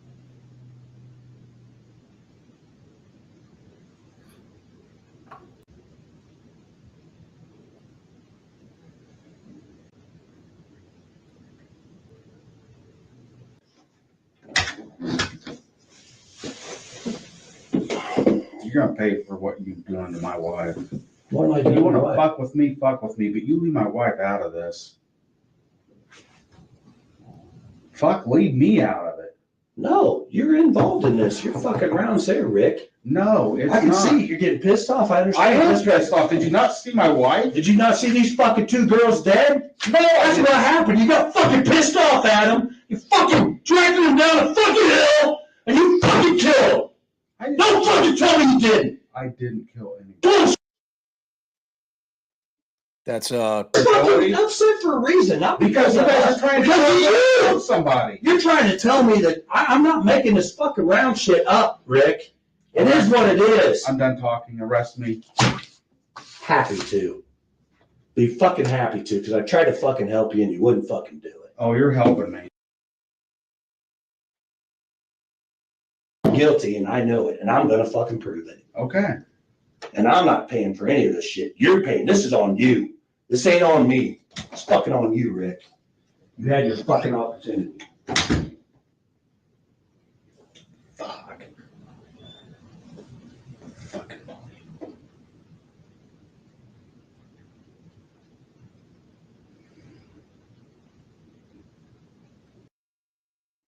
That's it. Okay. Wow. It's like a cliffhanger, but I will say at the boy, I really should have kept up with this case. You get, I I feel like the shift has moved in a direction that, okay, I maybe didn't understand that evidence, but I believe it. And so, and I didn't say the right things. I didn't hit the right markers, and I didn't get him to buy into what I believe. So so let's introduce the wife. But unfortunately, he introduced the wife. To me, there was a tremendous shift in his whole posture, nerves. His body went down, which to me says a lot about what his wife thinks. And then, of course, that's the first thing. You will pay for what you've done to my wife. We're no longer talking about murder. We're talking about what you've done to my wife. And that is the moment to just allow him to just blow up and say everything, get it off your chest about what the detectives have done to the wife. Shut up. This is his moment to have just shut up the detective, and then see if something would have come out in there. It was a moment. It was a shift. And unfortunately, I say he blew it. All right, so let me well, before I ask you this next question, overall, your general opinion, did the interview speak to that he was that I might have the right guy or I might not have the right guy? I could probably talk myself out of two different things, because I'm looking at this from as an outsider, not knowing enough about the evidence that is spoken of. And so for me, if I spoke to, I have to speak to the lab technician myself and say, my brain's not functioning there. It's not understanding. Tell me, explain to me. Is there a little bit of a chance? I know what your document is saying. And if I have total credibility, and I'm like, Scott, you don't understand guns, so shut up and listen. I'm going to tell you 1,000 different guns we've tested and not one. And let me show you the difference. And I would be like, you've enlightened me. That's why I'm an investigator. You're the expert, but you've explained to me in a way that makes sense. There's no doubt that gun, that bullet came from his gun. And so thereby that's enough for me to go. I have that, and so I got to go in convincingly. I got to absolutely know. So I felt like if it stopped before the wife came in, I would say there's nothing there other than a couple of hiccups. You could get people to say, yeah, he's deceptive. And you could get plenty of people to say, no, he's not. So it'd be a 50-50. All right. I did not feel like there were indicators, but there was a shift. I felt like, wow, the detective found new life when he started talking about, he brought in 2 new pictures. He caught the attention of Richard. The phone goes off and he doesn't come back to it. It's a lost moment. And then the wife, I feel like there wasn't a clear plan with the wife. You brought her in, but you're watching from afar. Like, now I believe he did it again. That's because the body, it's just caved in. And it's like, I'll feel worse if you think I did it. If you believe I did it, I'll feel worse than actually having committed the crime. And so that's what you have to look for in these guys, to say, what makes you feel worse? And so thereby use that to your advantage. That was a moment to just say, you absolutely have every right to be pissed off at me. I can see you love her, and talk to me, browbeat me, do everything, and allow him to go off. I thought that's what was going to happen, but no, he shut it down. And what did you think of the cops' behavior at the end? How did you did you find any When I say issues? he shut it down, the cop shut it down. The detective shut it down. I think that was a totally lost moment. He unfortunately he allowed the moment to escape him, and he got upset. It wasn't an act, and so Is that like an thereby, appropriate way to handle yourself? no, it's not. It's not. Mm-mm. And I would say that the detective probably wish, when he sees that, like, oh, I wish I could take that back. because sometimes you don't see those clues. That's why I love a secondary. I don't know why I didn't have a secondary, but I Probably love because a Barely secondary. had a screwed Yeah, relationship with him. All right, so now here's my question. yeah, It's shocking to me. It's surprising to me how it's just the police officers view something so different. When you're looking at this, do you take into consideration, to me, what I see is a man who he now feels you have convinced his wife, and let's just assume for the purposes of this that that I did something horrible that I didn't do, right? To me, when she leaves and his now he's showing anger, now he's showing emotion, what you call a shift. And his concern isn't for himself. His concern isn't that you think I've done this thing, because again, if he's innocent, he knows he didn't. To me, the officer should see, wow, he's more concerned about how we treat his wife. He's more concerned about what we did to his wife to convince her that he's done something wrong. That is an indication of all of the fact that that's what triggered his emotion is more indicative of someone who didn't do it, because his concern is not for himself. His concern is not for your evidence. He didn't get like that for your evidence, and he's not putting on a show anymore because you just saw real emotion. You're gonna fucking pay for what you did to my wife. And to yes, me, that speaks to, hmm, this guy's not concerned for his own well-being because he didn't do anything wrong. And so when you look at the shift as a possible um window, to me, I see a missed realization of a possible alternative that, to me, and that's just the different mind between a defense attorney versus a cop, screams for the officer to see something else that they're not seeing. yeah. So I totally agree with you, Allie. And as a result, there's no confession. And so this whole interview is uh, a lost opportunity. There's no answer in this, and it Unless is he's left innocent. with, but it's left with your opinions make sense.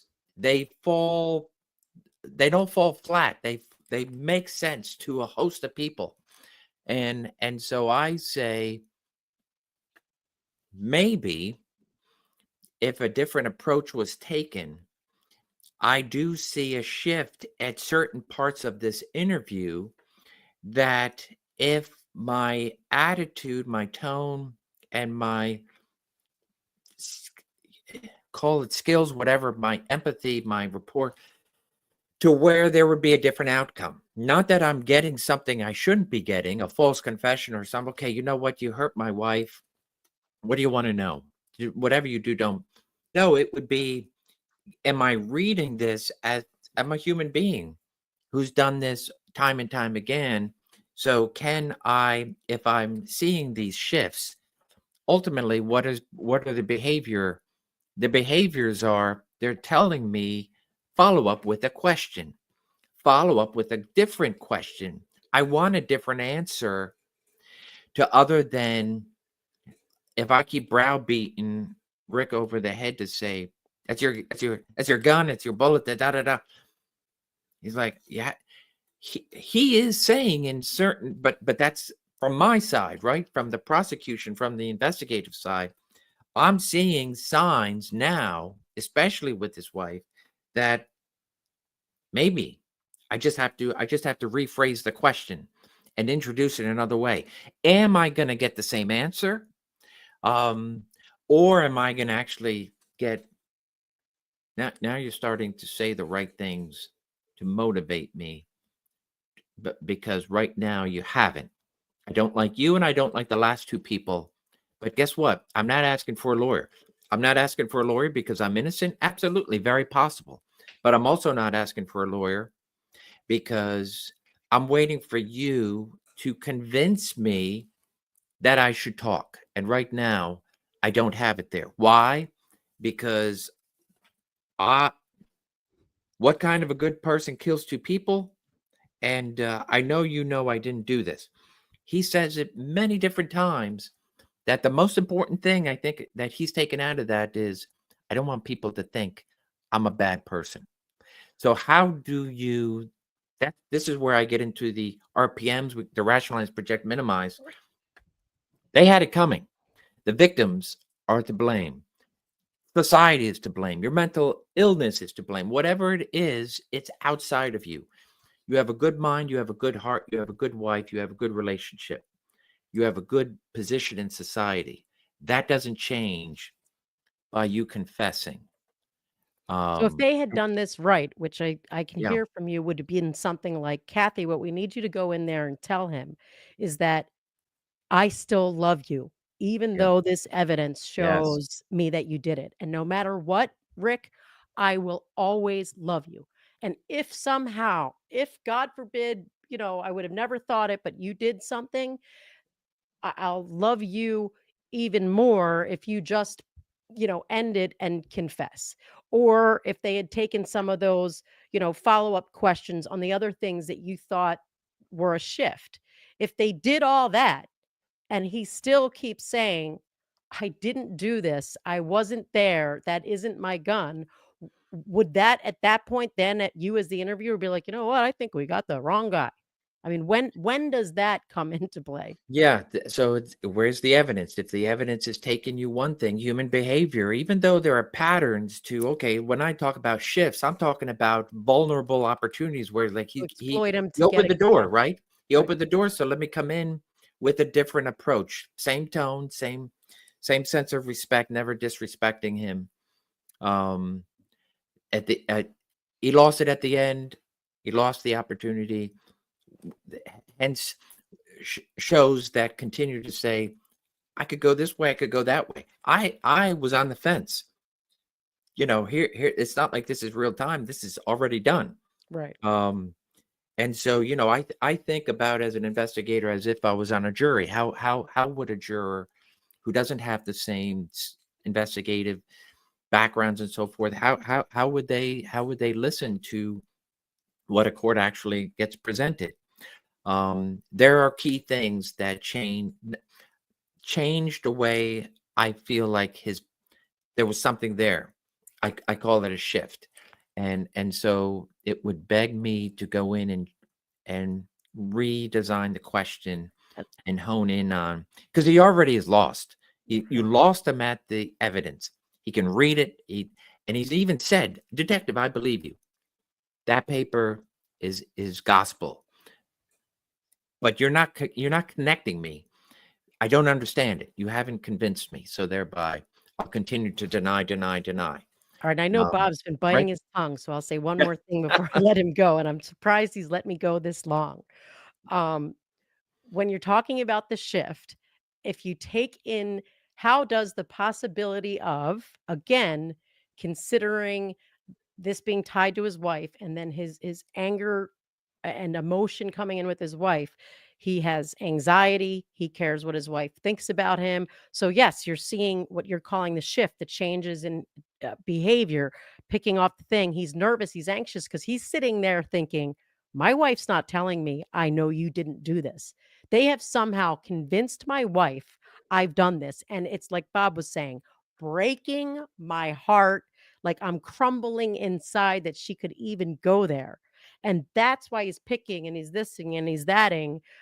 And when you take that in consideration with his response afterwards, again, where I'm saying the fact that he's not saying words like, you're going to pay for what you did to me. Something about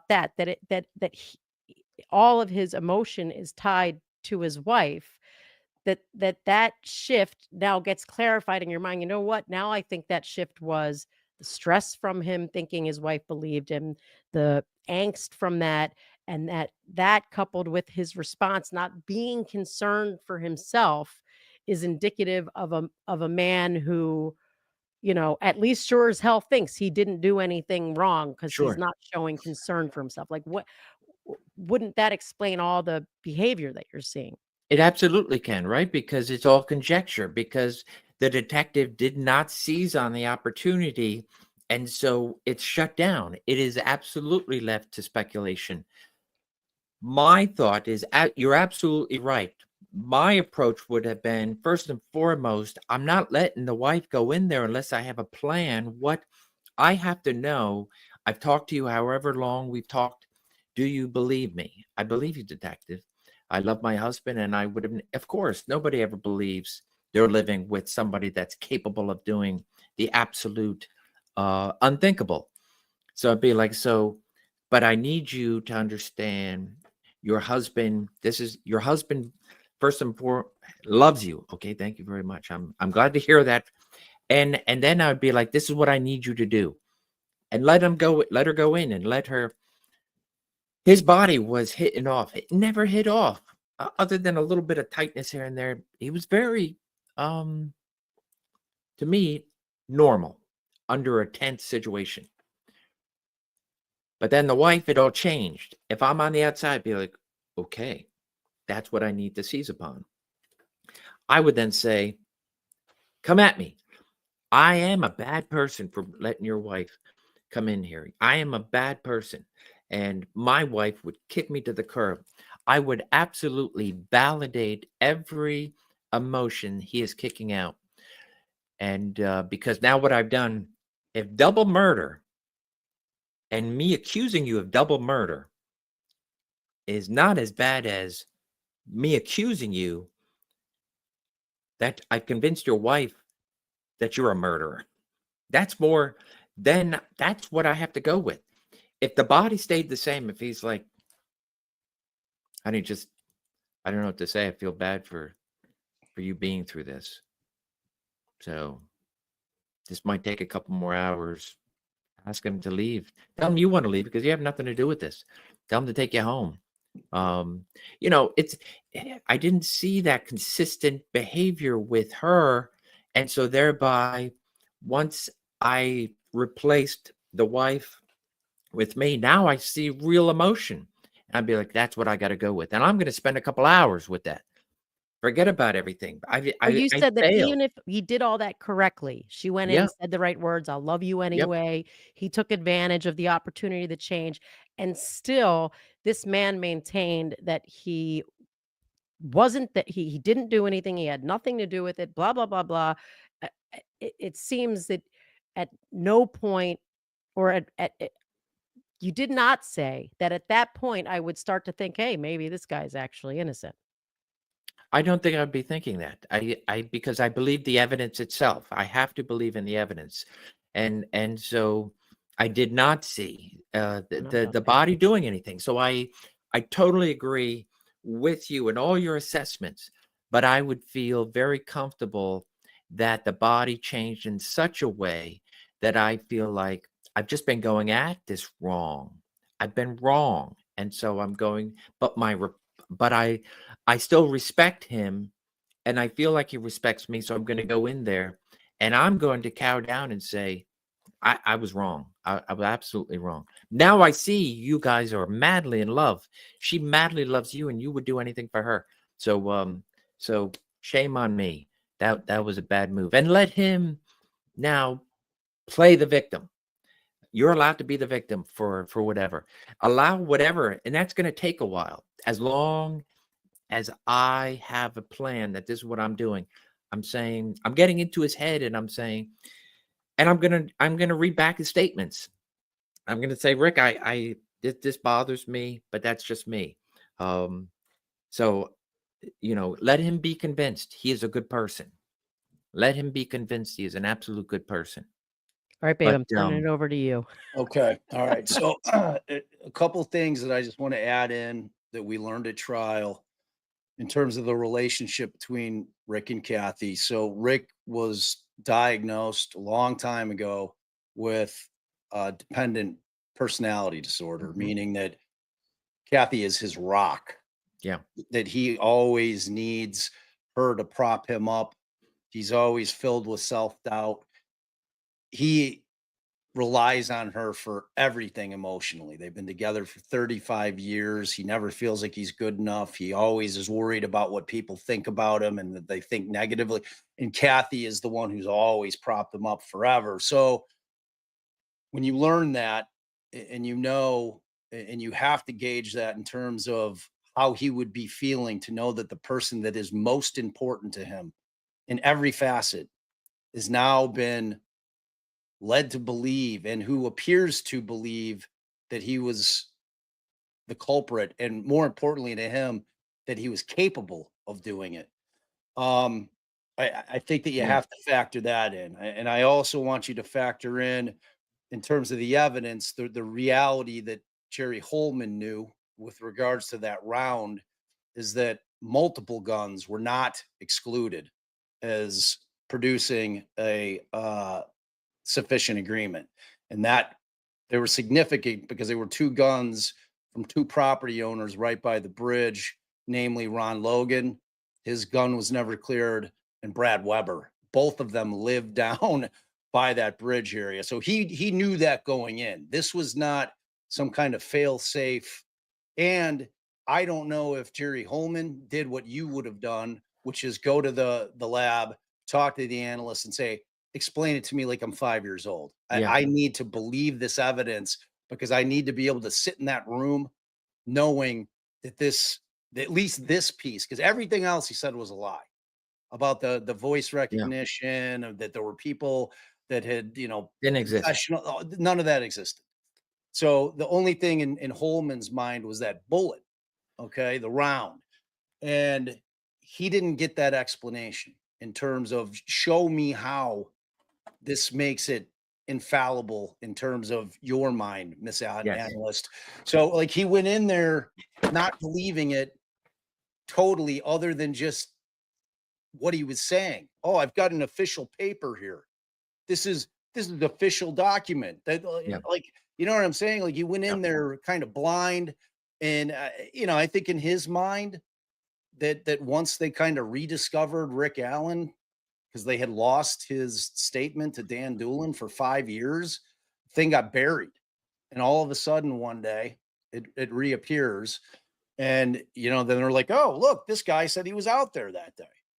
And then they're like, oh, look, this guy says he's wearing the same type of clothes, in rural Indiana.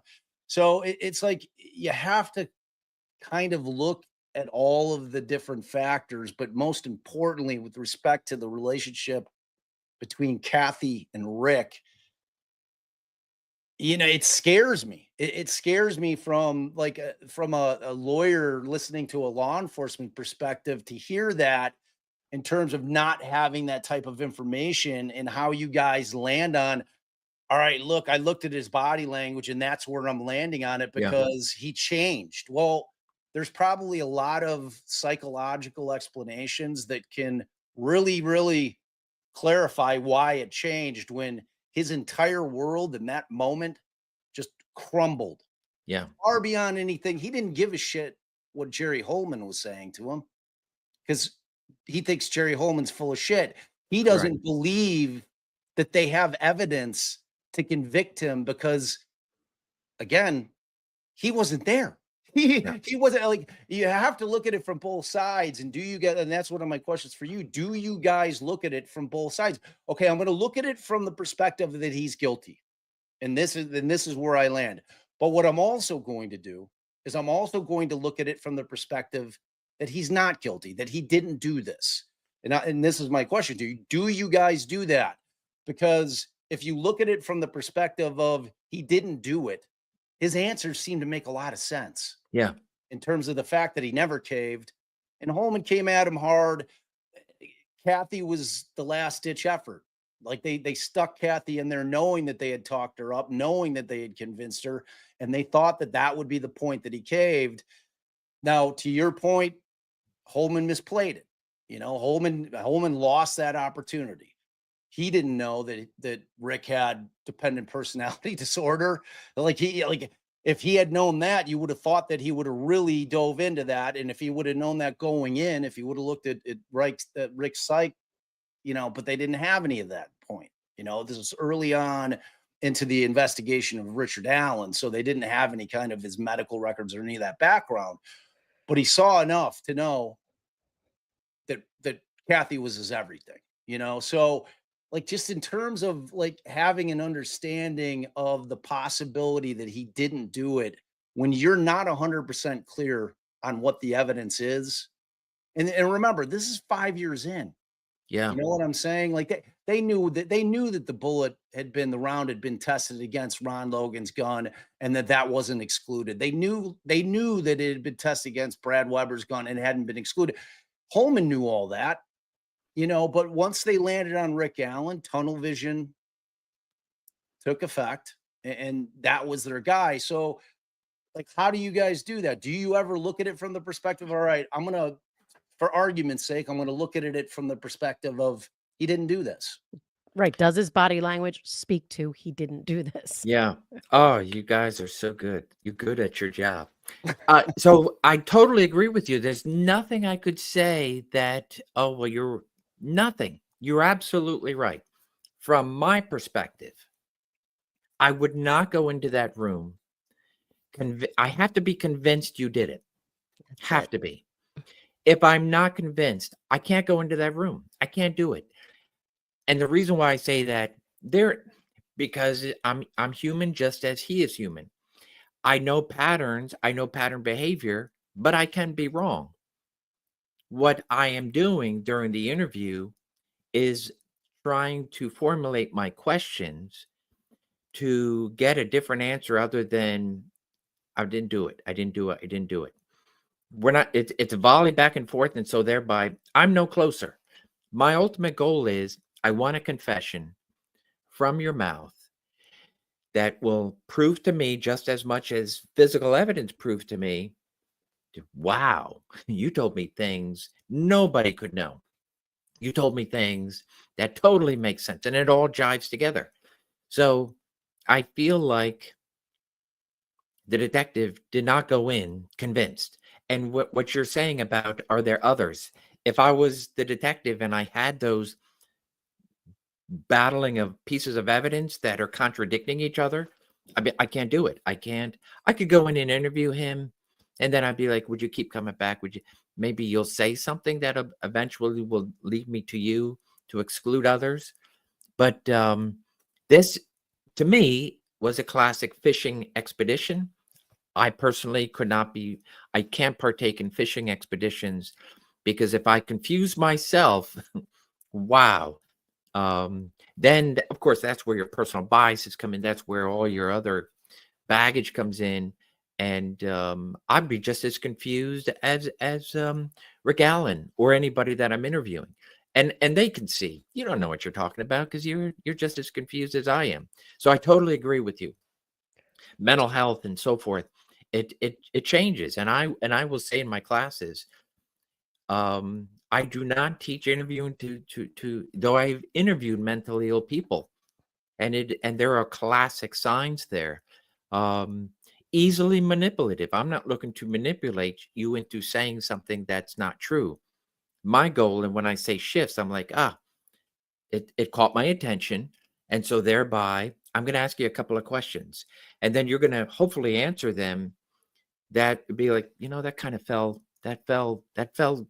It was good. It makes a common sense answer. Your body said, your words made sense. And so thereby, okay, you know what? I got to stop because I don't know where I'm going with it. So I totally agree with you.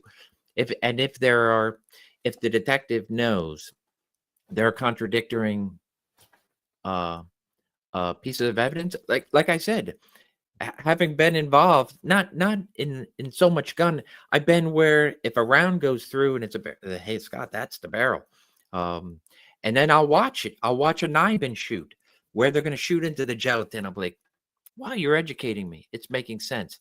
Now show me what, those marks that no, and Scott, I'm going to also show you other things to show you how this works. Now you've enlightened me. I'm like, there's no other way. I'm convinced and I'm going in. Here, I feel like there were shifts. The body is reacting.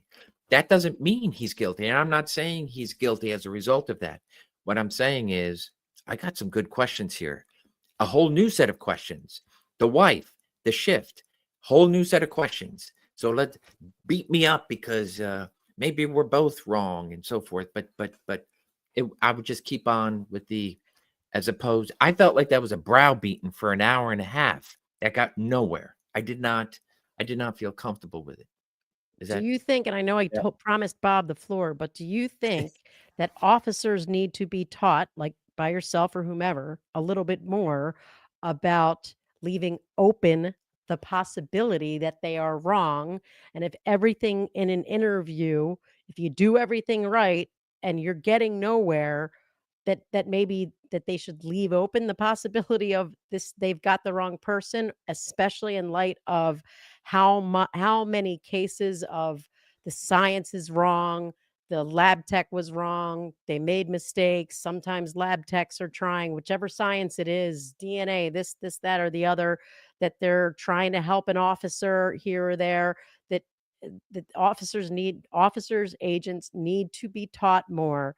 You've got to keep open the possibility that you're wrong. And if everything in a interview screams that nothing about that person's behavior indicates deception, or there's Yeah. other explanations, blah, blah, blah, uh, that's something officers need to be literally taught. You need to keep open the I possibility. hear what you say. Good, counselor. Very good. Ad hominem, right? You're absolutely 100%. And that's why I say, but at the same time, I have to have a sense of credibility and an understanding of evidence. As an investigator, the crime scene is going to speak loudly. It's either going to provide information or it's going to lead you too many different paths. If I am confused by everything and I have more than one suspect and there's not a conspiracy, so we're talking about two people who are not connected who could Right. possibly have done this, I cannot do both interviews.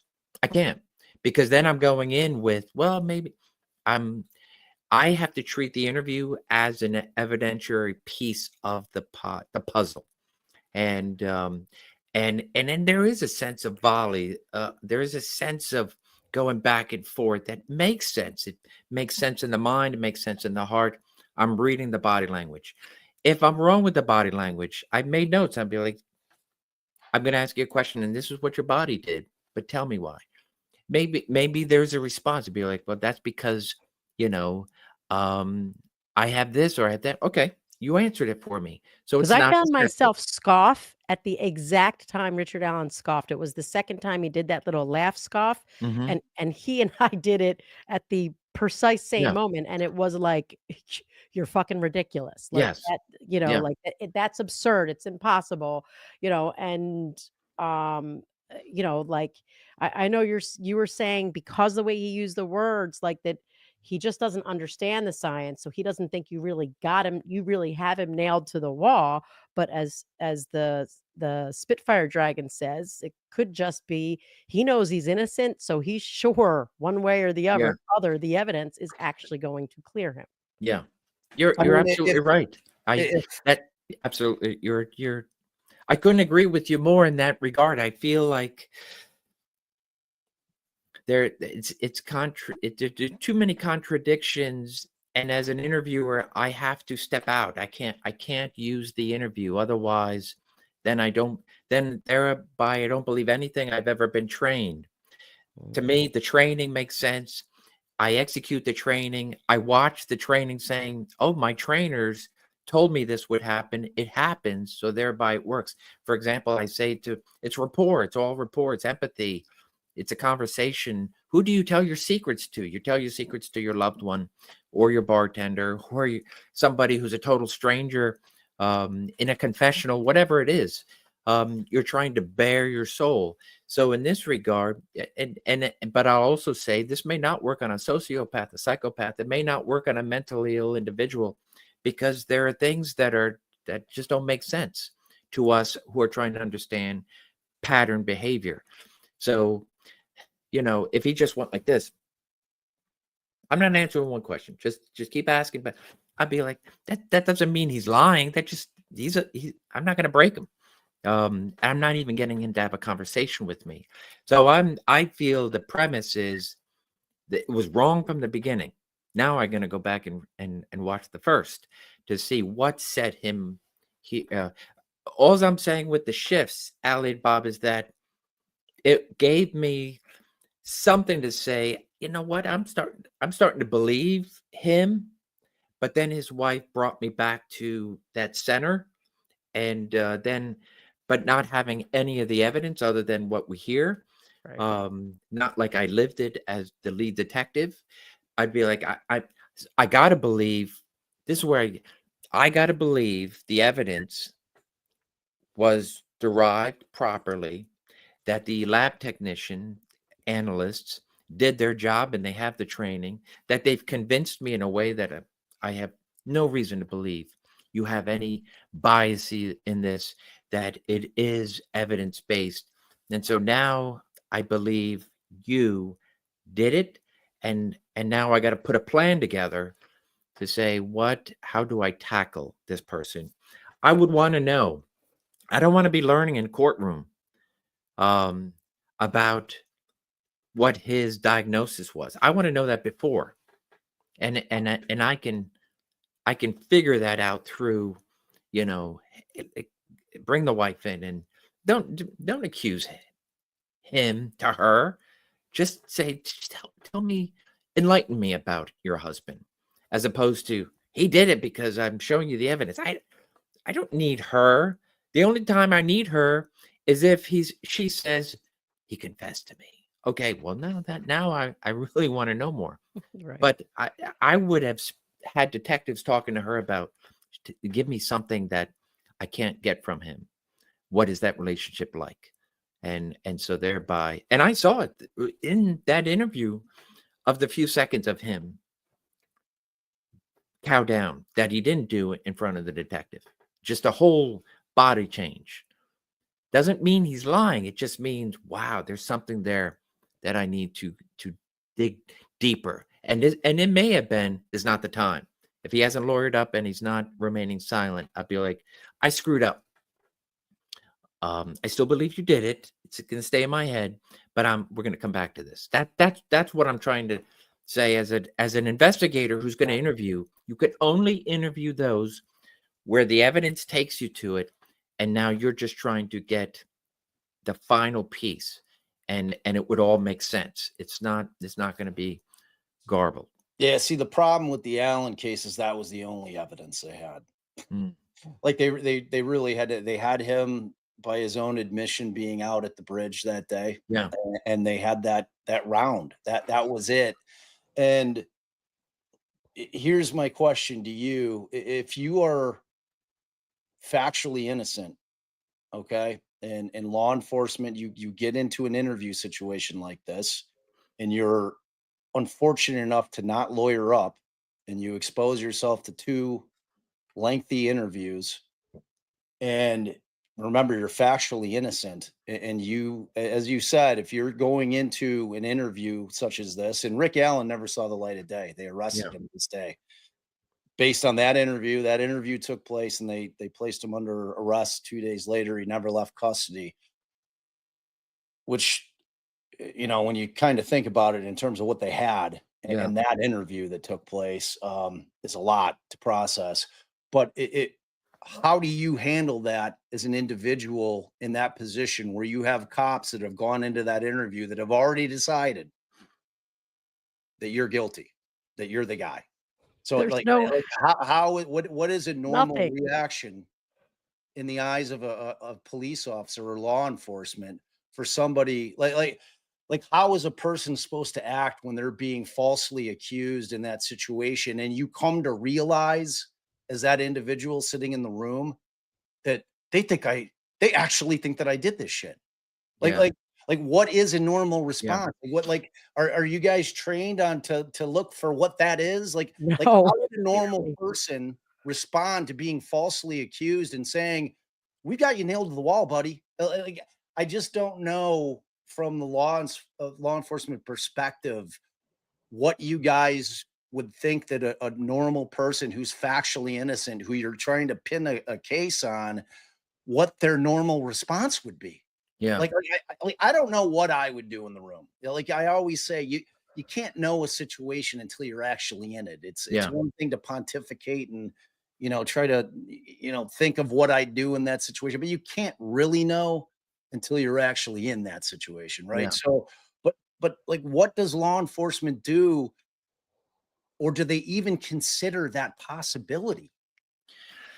They don't. It's That's what somewhat, scares the hell out of everybody out there, Scott. I'll just tell you from yeah, no, out. it's somewhat of a foreign concept to me, only because He trusts his training. He trusts the evidence. I you mean, trust the said it. evidence, you trust the training, and then you go in. I have to believe in the whole package, and it's not like it's to the point that, you know what, I don't need a confession here. I don't need you to say anything. I'm that confident that And that's why we you did always it. tell our clients the same I tell them every time, if they're coming to talk to you, it's Yeah. for one of two reasons. Either one, they are convinced you did it and they Yeah. just want you to say something to incriminate yourself, and there's literally not a word you can say to convince them otherwise. Or B, they're at the end of the rope, they don't have what they need, and they're hoping that maybe you're going to say something that's going to give this give this investigation life to make you the one, and there's literally nothing you can say that will help you. It will only harm you. And I appreciate that, like, you're being honest and you're saying your perspective, but like Bob's expressing to us as defense attorneys, what you're saying Just is citizens. horrifying. Yeah. For Yeah. a citizen is I mean, horrifying. there's no question that in all of the history of criminal jurisprudence that they have gotten it wrong on many occasions. There have been people Yeah. who have been fully exonerated. So we know Absolutely. that, right? So we Right, so know we know that trusting the training doesn't work. Allie, Sorry. Or first of all, yes, people have been exonerated, people have been wrongly jailed. There's no doubt our criminal justice system in many ways is flawed. So 100%. And are there bad evildoer detectives, police officers who are gonna, sure, right? You can, because we're human beings. But, and this is where just talking to two great defense attorneys, how is it that, and just even when I talk to the general public outside of law enforcement, I'd be like, it's like that horror movie, right? No matter how many times you see a horror movie, you know it's a movie, but you're still scared. And no matter how many times you yell as if you're going to change something, whether you have the slow moving Michael Myers coming at you, and he's always going to catch you and he's always going to kill you. You're yelling and screaming. And so it's that same in an interview room when two great defense attorneys, and every defense and every TV movie station or a show will say, as for a lawyer. As a matter of fact, law enforcement has to say, you have the right to remain silent, and anything you say can and will be used against you in a court of law. If I'm hearing that, I'd be like, stop, say no more. And yet somehow, because it works to our favor, I got to believe first and foremost, and I say this is across the board as to all of law enforcement, you are doing good, and you must always follow the good. No, you can't have your biases. You can't have these corrupt practices. It's all going to corrode the system, which is already broken. But continuing to say, this is how you interview and this is how you train. And ultimately, how do I get a person to ultimately, time and time again, against the lawyer's wishes, don't talk to the police because they're going to change things. Yeah, but for me and for every interviewer that I teach, you want the truth. It's going to make sense. It's going to jive. It's going to be another piece to the puzzle. And ultimately, you will see when a person bears their soul that they're like, wow. And that's why I'll even go back once I get the confession. I don't want a false confession. I don't want to check a box that say, I don't want to ever put a person who's not guilty away for anything. I can't do it.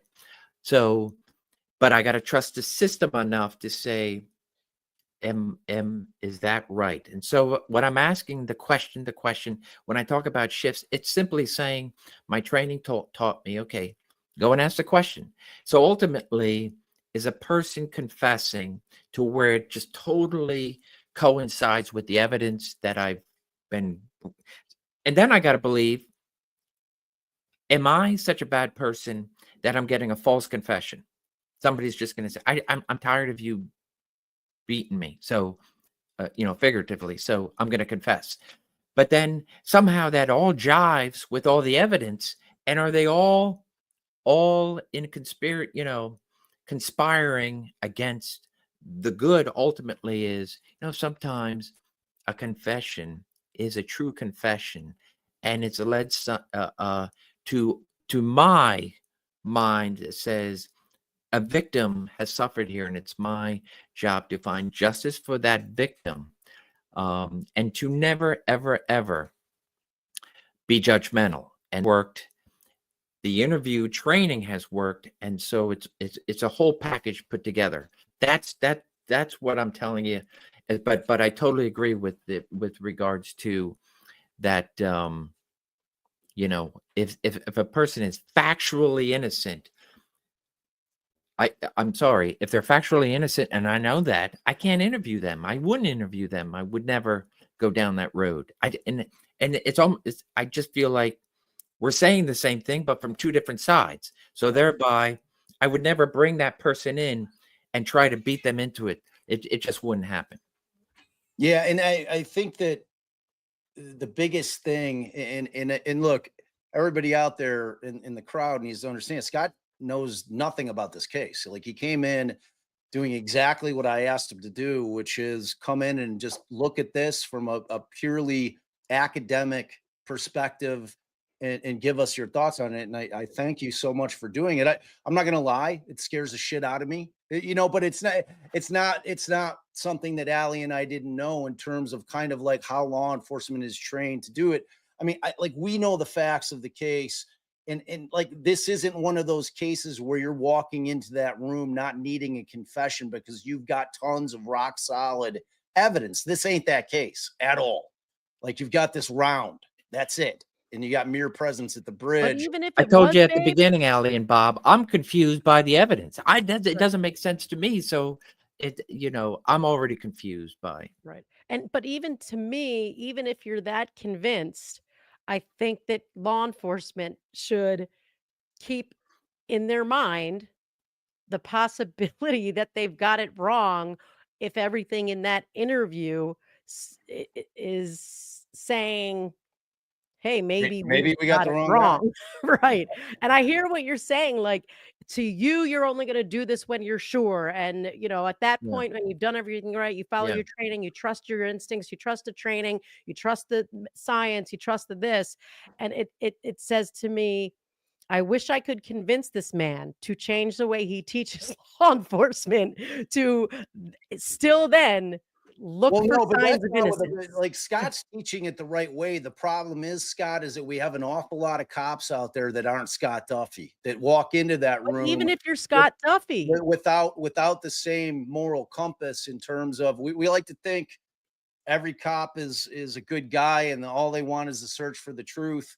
We know that that's not always the case, right? So, but the bigger thing is that if you've got a cop that isn't you, that isn't of the mindset that if I'm not convinced that this evidence has me talking to the guy who did it, and I'm walking into that room anyway and doing what Holeman did, therein lies the problem. That's this area that we're in right here with Jerry Holeman. Like, he didn't have that kind of rock solid evidence. So we're watching this thing develop. And look, at the end of the day, I hope you do dig into the case, because it's a head scratcher, man. And it's one of those cases where, I sit here with a very significant opinion as to innocence or guilt. I happen to think that they have an innocent man, and he was ultimately convicted, very recently. So it's like, I'm always like, looking backwards in retrospect is always, much clearer than looking prospectively, right? Because it's like, I have the ability to be able to kind of plug in all the things that I know in terms of trying to look at it. So look, we've been going 3 hours. I know we've kept you way too long. I invite you to one of my classes But I that. let me, if I could say, with regards to me, that hour and a half, hour 40, whatever interview does nothing to advance guilt. I will be the first to say that. There are signs to take me this way. There are signs to take me that way. And so I wouldn't say it would be a draw, but it'd be like there weren't enough questions asked and definitely answered. So thereby it was, hey, this statement should have been it doesn't, to me, should not go one way or the other. It's just a blah. It did nothing to advance it by any means. I know, and I hear you. And I still think that even the most well-intentioned officer can be convinced the evidence says one thing and still be told, but keep, you know, Yeah, leave I see open the what you're saying. possibility that you're wrong if everything in the interview is you do everything right and you still get answers that make sense if he's innocent, Yeah, and but if and there's no confession, then why would it even be? right, but The, maybe it starts to convince you like, hey, maybe everything maybe there is another possibility instead of yeah, saying I'm convinced because the evidence told me so. Because I mean, unless you've got like an eyewitness pointing to you've got like a literal direct evidence, case that officers need to be taught more that you can trust your training to a certain extent, but you have to leave open the possibility that you're wrong. And when you're interpreting an interview like such as that one, for example, if at the end, like I said, if he did all the right things and the wife said what he wanted him to say and he seized on all the possible opportunities, but still at the end, the man still insists that he was, completely innocent, that maybe if that was a teaching moment, it would be, you know what? Why don't you go back and just double check the evidence? Make sure that there's not another possibility here. I don't Right. yeah, It can't be to the exclusion of everything else. It can never, like, it should never be that law enforcement is going into an interview short of them having just smoking gun evidence. right. Like, I mean, if it's fait accompli and you honestly don't need a confession because the evidence is that good, that's one thing. But we're talking about the world in which that evidence doesn't exist and where it is a vested party in terms of law enforcement needs a confession in order to really seal the case. They've got a prosecutor saying, you got some pretty strong circumstantial evidence, but I don't really feel great about taking it to trial at this point. I need a little bit more. And you're walking into that room under that guise. I mean, the point being, like, I would just hope to see that in an intellectually honest world that we're walking in, not hell bent on the fact that there's no set of circumstances that are ever going to allow me to think based on that interview that this person might be the wrong guy. That Yeah, can't be the right way to do it. You know what I mean? It should never be that, because in the search for the truth, you have to allow yourself the possibility that, look, you're I wrong. only do have circumstantial evidence and maybe this ain't the right guy. You know what I mean? It's like, that's just kind of the way I look at it. But all right. I am so appreciative of you, Scott. You've And your spent eight and time. a I'm half so hours with us. sorry. It was amazing, and it was like you were welcome back here at all times. I'd love to have you back on. We could talk about all kinds of stuff. I thought it was fascinating. I really appreciate your insights, man. I Me really too. do. yeah. Thank True you. pleasure. And I'll answer underachiever.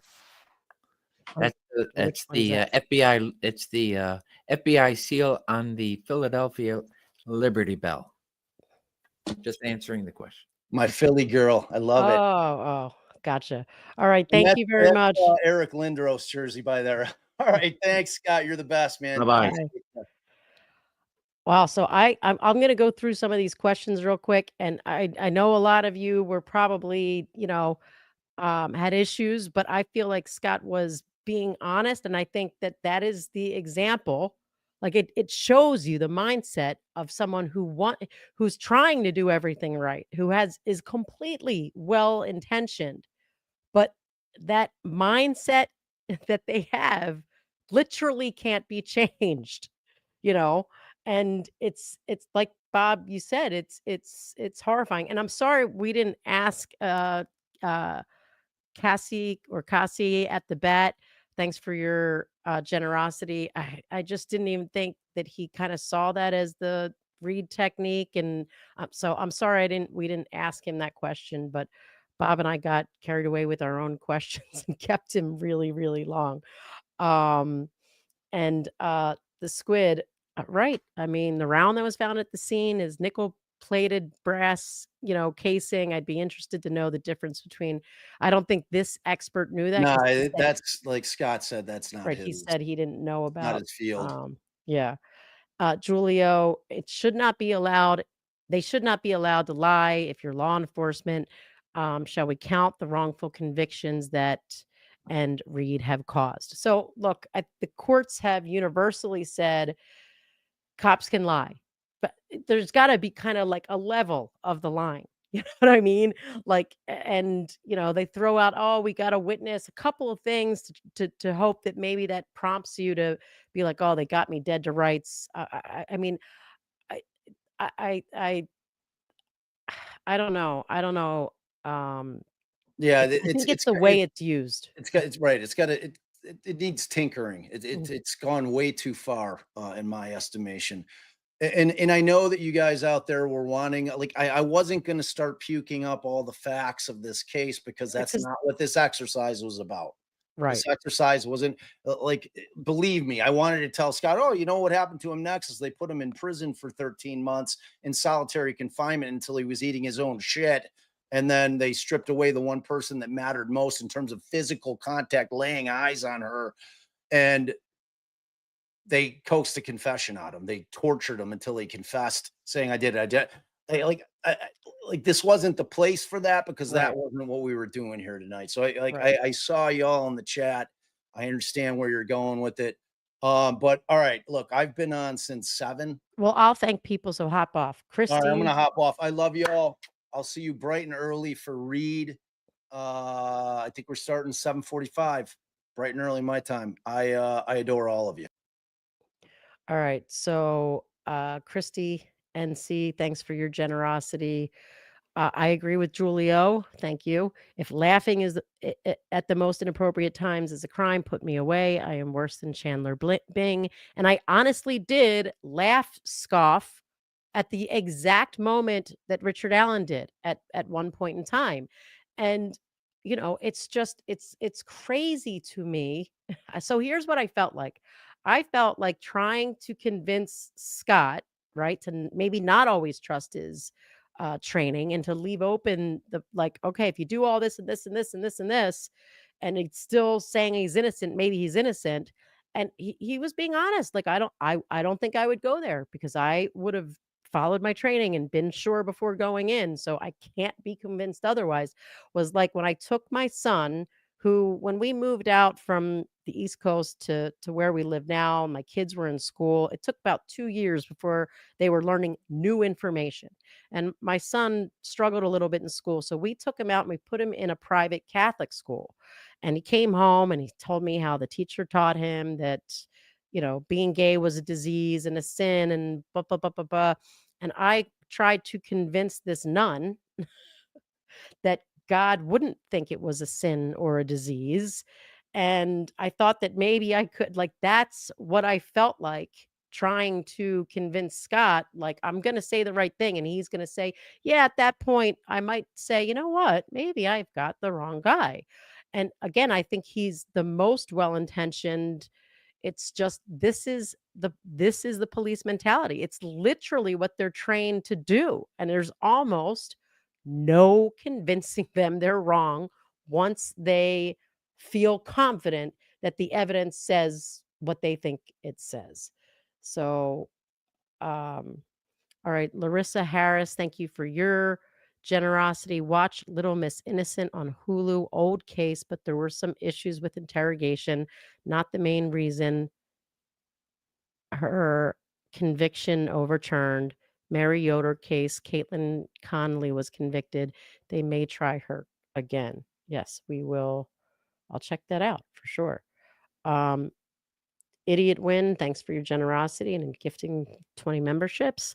Jason McClellan, thanks for your generosity. Jerry Holeman was going for a confession, never got it. So they sent Alan to Westville Correctional Facility and they got it there. Yes, they did. Gen X Girl Lawyer, thanks for your generosity. Thank you for the marathon stream. Reid, Vallow, Delphi. Bob had this exact same question. I starred this comment from CJ Says 19728 because I felt the same way. I'm like biting my lip and like holding back because and then like Spitfire's comment, yeah, that's not something that they think. Pam, thanks for your generosity. Enjoyed spending the day with us. Thanks for what we do. Jason, again, thanks for your generosity. Holman is a Sisyphus, still rolling that boulder uphill and getting nowhere. Bob,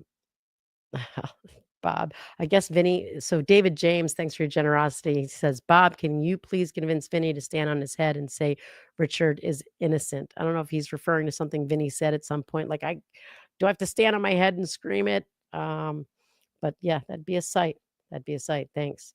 Precocent, dependent personality disorder, important mention. Bob did. So thanks for your generosity and being a member. Julio, I couldn't agree more. Find the man, I'll show you the crime. I mean, that's what it seems like. AC, thanks for your generosity. I put that up for Scott to see. It's just crazy because if they follow their training, they're only interpreting things one way, even when like Bob and I both said, there's like so many other possible explanations for the behavior. Thanks for your generosity, Idiot Wind. We did address that. We just addressed that. Thank you for your generosity. JD, thanks for your generosity. I appreciate the exercise, but it was horrifying to experience real time the perceptive of most law enforcement. However, I'd be very interested to have Scott back on after having a solid grasp of the case. And the end of the day, it almost doesn't matter because what was important to know is how law enforcement interpret information gained in an interview and how once they're convinced of something, they're taught trust your training, and if it all makes sense, then it's good to go. It's like that's why even the most well-intentioned officer might get a false confession and full on believe it because that tracks with that makes sense. Well, yeah, you just put it all together. That's what you were supposed to get to make sense in your mind. So then when you got it, it made sense in your mind. It's like, I don't know. But like Bob said, it was horrifying. And I fully appreciate Scott. And I think he is extremely well-intentioned and, was saying, look, he wouldn't go in unless he was convinced. The problem is they need to consider that they're convinced of something that might be wrong, you know? So, all right, guys, it's been a long day. Thank you guys all so much. And we appreciate you mods working overtime. Appreciate everybody being here. And we'll see you tomorrow. I've got court again tomorrow. I'll probably come home between morning court and afternoon court and see you guys then. But I'll be in the chat. I might take my headphones to court tomorrow, but I shouldn't be waiting too long. I should be in and out. All right, guys. Thanks for everything and see you next time.